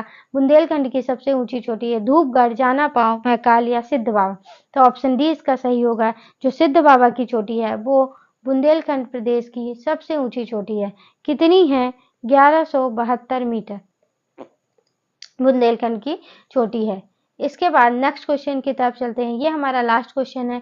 आई होप ये वीडियो आप लोगों के लिए यूज़फुल रही होगी, और अगर ये वीडियो आप लोगों के लिए यूज़फुल है तो प्लीज़ मेरे चैनल को सब्सक्राइब कर दीजिएगा एंड वीडियो को लाइक एंड शेयर कर दीजिएगा।